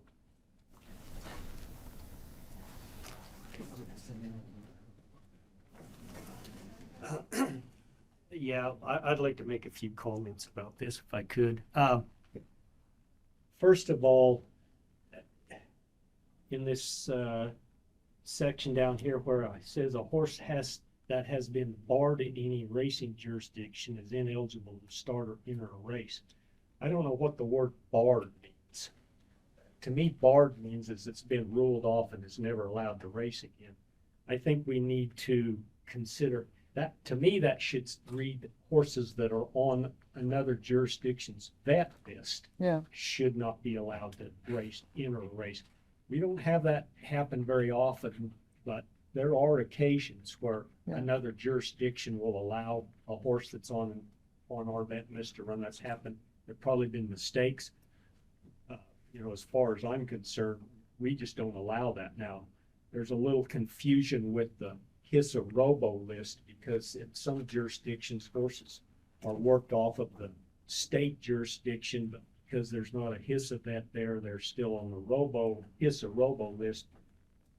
So, that's a little bit of an iffy thing, but I don't particularly like the word barred in there. I think it needs to be just something more inclusive because, if you look, I think most people say barred is somebody said that horse can't race ever again, kind of deal, not a vet list situation. The other comment I want to make, and this comes, you guys will have to excuse me, this comes from our training program and some of the stuff we've discovered with our training program. I honestly don't know, and it's probably because I'm not a long-term industry person. I don't know where these works every 60 and 90 days come from. I don't know if there's a reason for that or those are arbitrary days, but I'm going to tell you from a safety and a veterinary standpoint, saying a horse has a published work 3 months ago, that makes it eligible to race.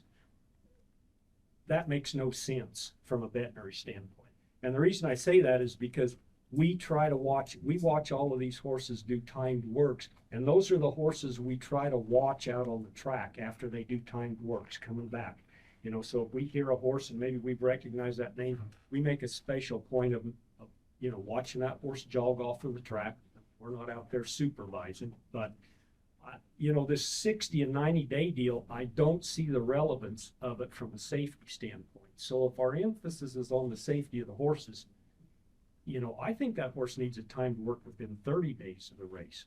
I don't see where working a horse 3 or 4 weeks before a race is detrimental for that horse's training program. Now, maybe I don't understand some of this stuff, but this is, that's totally irrelevant to me when I see a horse that started 90 days ago and it's like, that horse could have been injured and rehabbed in 90 days. I don't see the point of that 90-day deal at all. So to me, that needs modified. What about the back-to-back works that if somebody has to have 2 works and they want to enter a race next week? Yeah, no, I don't think that's a legitimate thing either. I mean, I don't think they need to work probably within 10 days of a race, but I don't think they need to only have to work 90 days from a race either. So wherever that middle ground is, if somebody thinks they have to have a horse work 2 days in a row to be eligible,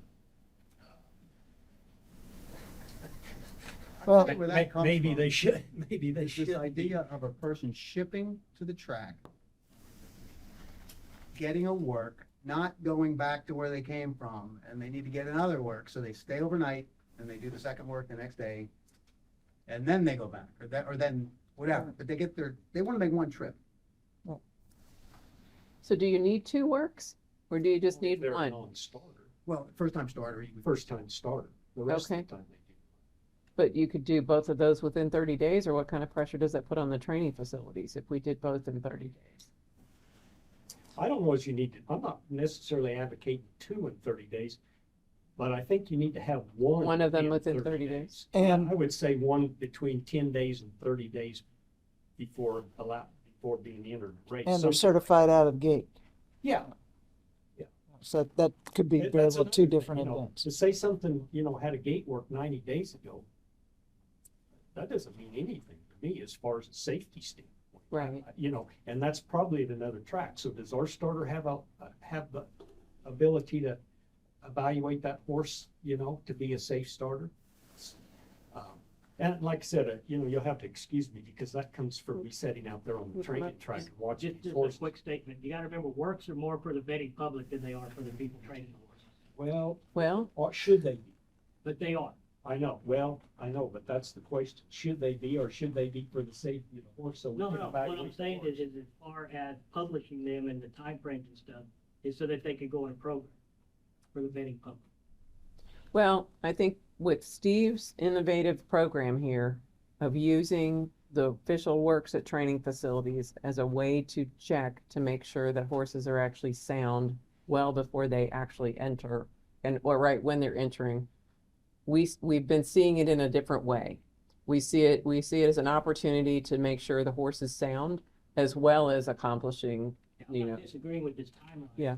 I'm just saying that so getting those works, therefore putting them in. right. So let's do this. Steve had already talked with Aaron and I a little bit about modifying this rule. So we'll come up with the draft rule language, on the do outs here. We'll take this one as an edit, because Steve had already had some concerns about this rule and have you all weigh in on our edits, unless there's something else we're missing here. But what I'm gathering is, a work within 30 days and 10 days for some horses, depending on, But two works in 2 days in my book, that's not in the best interest of the horse. say they need to be this far apart, or however but we'll work on the draft language and get that out for everybody to take a look at. I mean, Scott, I hear what you're saying, but I think that's Yeah. teeing up the ball for disaster. Yeah, and guys, I'm looking at it strictly from a veterinary safety perspective. If I can get my eyes on those horses out there before they go to the racer, that's just more information for us. I mean, I've said this for years, pre-race exams are mandatory, but they don't give us a whole bunch of information. A horse jogging down the shed road is not the same as a horse out on the track with weight on exercising. So to me, being able to see that horse out on the track, it is a huge advantage for us as far as trying to make sure these horses are safe. Okay, thank you, Doc. Sir, is that your list? We are going to take a 10-minute break. Director Cook? Well, thank you, Commissioner McNabb. I want to first say I really appreciate all the great industry discussion, as I mentioned earlier, and I'll have to also apologize. The meeting materials should have been marked by page number. If you're joining us online or looking at your agenda items, we're on agenda item 3B. So the rules are, I'll mention which rule I'm discussing as we go through them. Typically, I could tell you what page we're on, so I apologize for that, but we'll make our way through it. This format here pretty much models the format that is presented to the governor's office, to the commissioners, and then is posted in the Texas Register for comment. So when we talk about the rules that we did earlier, what we'll be doing, and I'll follow up with the industry folks, is preparing a format something like this, so that we, which I don't want the formality of this to stop anybody from just bringing up ideas, because I think that's really important that we have the great open discussion about the rules that you're concerned about. But then it's also, I think you count on me to move this forward.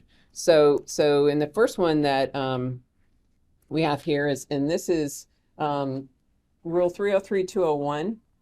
So as we've discussed over the past probably 6 months, on 1 September, the legislature had enacted some changes to the Racing Act, including aligning our statute with Chapter 53 of the Texas Occupations Code.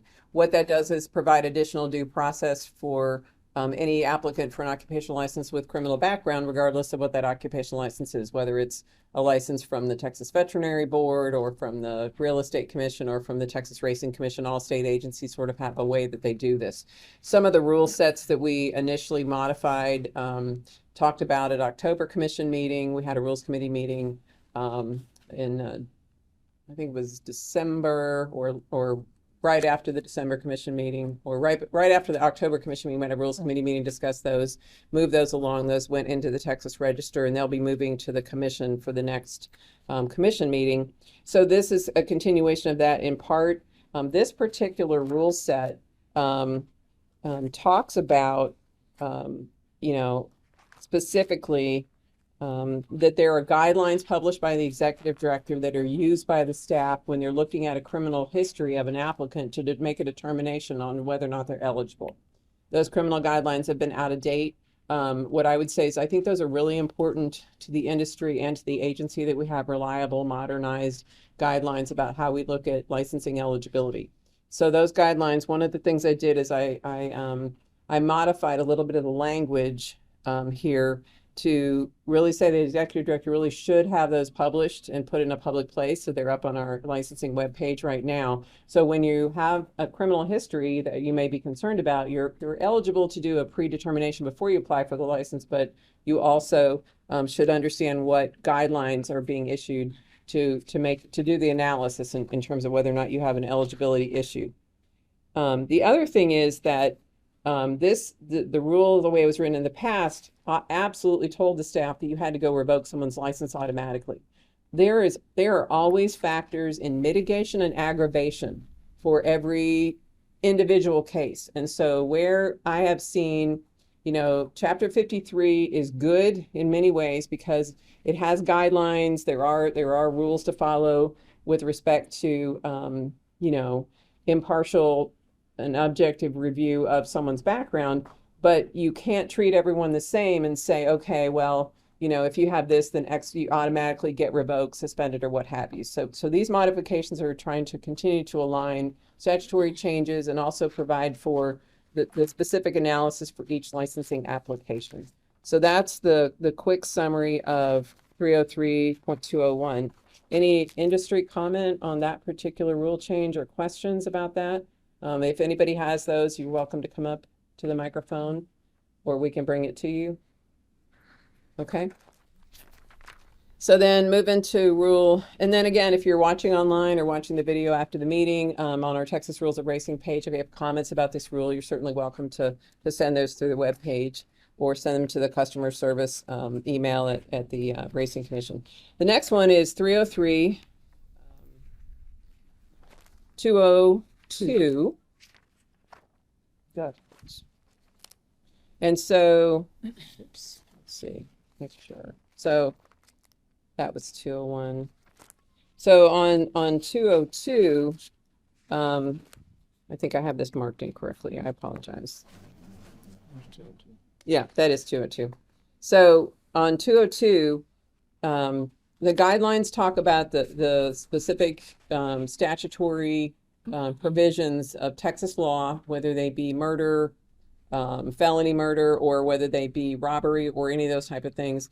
The rules having specific offenses listed does not match what the current statutory scheme is, either in the Racing Act or in the current Texas law. So for example, one of the changes in law that happened in the last session is the legislature passed a racketeering statute.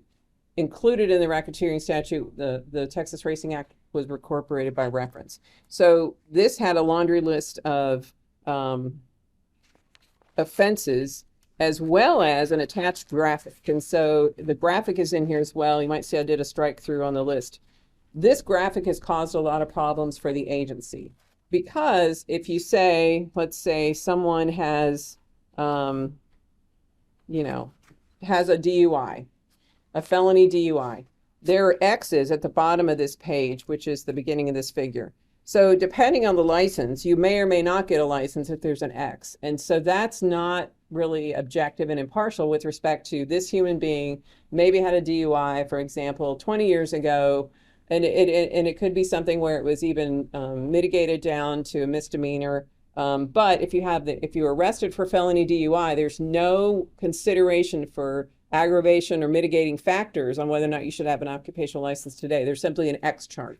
And that's really unfair to each human being that's applying, that their case be considered individually. So this chart doesn't really serve the licensing program or the regulated industry well. So we're suggesting that these specific factors that are kind of tying our hands in terms of making sure we're giving everyone the objective evaluation based on their specific circumstances are struck from the rules. Any questions on that particular modification? Okay. So on 303.201, which is the next rule,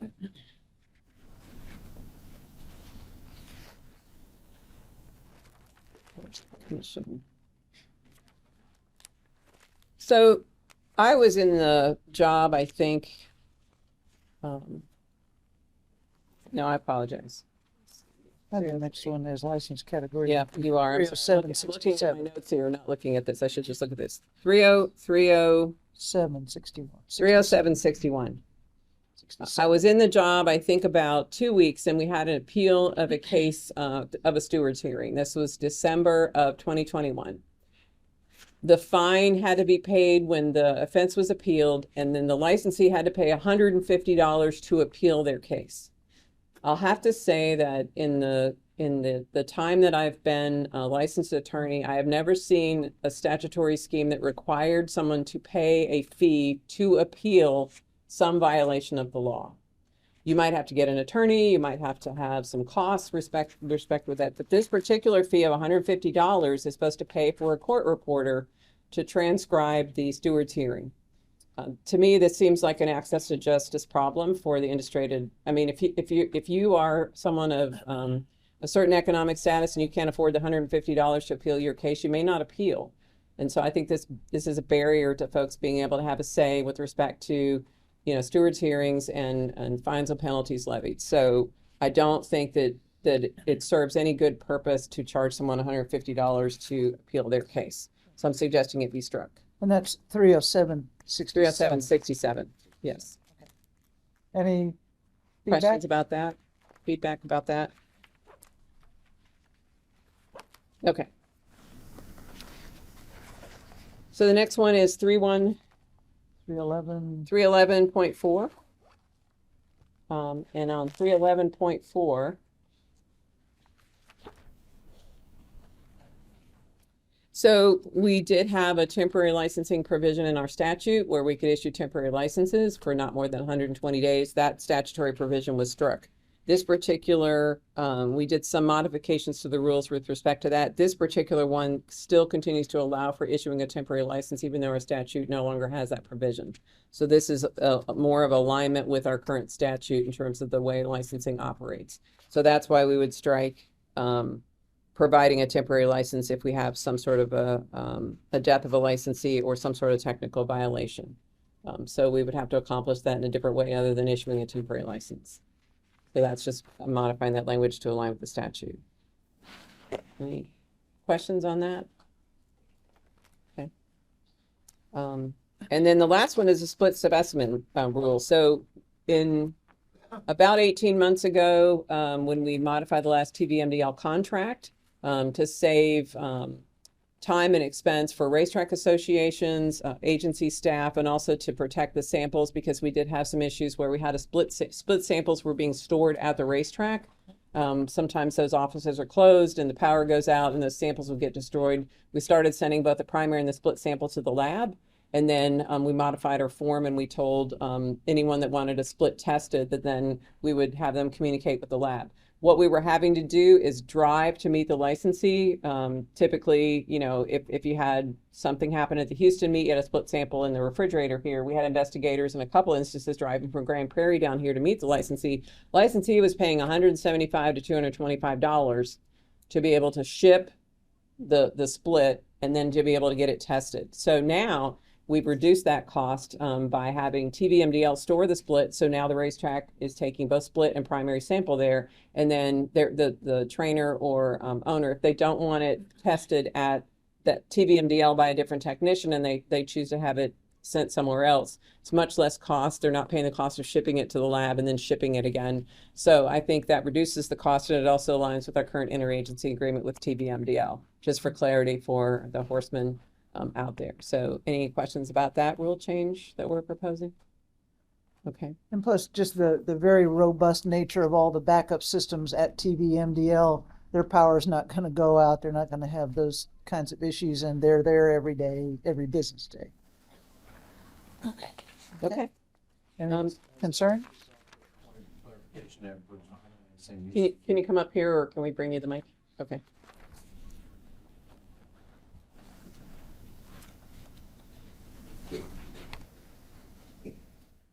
At Retama and Sam Houston, we've now put backup generators on both those offices, both your offices there for those, saving those samples, just as a point of clarification. Okay, appreciate that, Brian. And that concludes the rules that the agency staff is proposing for this particular rules committee meeting. Just wanted to make sure there was no additional industry feedback on those particular rules. And just as you all take a look at these rules that staff is putting forward, you can kind of blur your eyes so you don't have to read the small text. But when we ask you, here you have your input, but then we're asking you questions that might feel like they're peripheral. Any rule that we put in, that we submit to be changed, this is the required information. This is from the governor. So this is why, as we ask you questions, if you take a look at just the bold pieces, with the capital letter headings, as you're giving us a suggestion on a rule change, if you can give us information that goes along with those, then this whole process happens faster. But it's non-negotiable for us as we do official rule changes. We must meet the format that the governor has given us. And that's just a... And you'll see, I mean, when I talk about what's the purpose of the rule, you'll see that in here, that's to align with the statute. What is the economic impact on the regulated industry? In some cases, it is saving the horsemen money. It's saving them the cost of, FedEx for split samples. It's saving them the cost of the $150. And so anyway, and so those type of things are the types of things that I get asked questions about in terms of were we really thoughtful about this? And I think that a good example to use recently about how important this is the e-wagering rule. We sent all of the rules over at the same time. The e-wagering rule, that was a technology modernization rule, which we all thought we were pretty comfortable with, but I ended up having to do some rewrites on the analysis because there was a concern that we have a statutory framework, and we know that wagering happens within the racetrack enclosure. A lot of the folks who look at this have never been to a horse track and they've never really seen how wagering works. And so I did a lot of explaining, and I'm known just enough to be dangerous at this point in this position, but that we really were staying within our statutory framework when we were doing the rule revision. So that's why when we're discussing the rules that you have, I want to make sure that we craft the analysis in the right way, that if we really think it's an important change, that then, if there's questions, we can answer those questions effectively, that we're within the statutory framework. We just need to get these rules to be more effective operationally for us. So. And for we try very hard to be as responsive as we can while never losing track of our accountability to the governor on being the regulatory body. But the more complete you can give us information on these required things, then the faster we can put things through. An old surgical saying is time is trauma, get in, get out. So, the better information you can give us, even helping us answer some of the standard questions, then at the very least we can be more responsive, whether or not something actually turns into a rule change or not. But we don't go on for a year pecking at something. If something is an important rule change and it needs to be implemented, we want to make sure that we cross all the I's, dot all the T's, get all the stakeholders' input, and then move out. So, the more you can help us with the details, then the more responsive we can be. And we really do appreciate your partnership and your support in this. Yep. And I will send out the updated, I'll send out a model template of this in Word. So you have the template for rule revision, and also the notes that I took on, which rule changes is industry going to lead, and what staff member have I paired you up with, or which ones are the agency going to take and do adoption on, and then suggest some dates where we can follow up as a group and just talk about this again before we move forward. So thank you. All right, thank you. Is there anything else from the floor? This is your last chance for fame. Okay, well, thank you very much. We will adjourn this meeting. It is 12:27. Thank you. Thank you, Dr. McCann.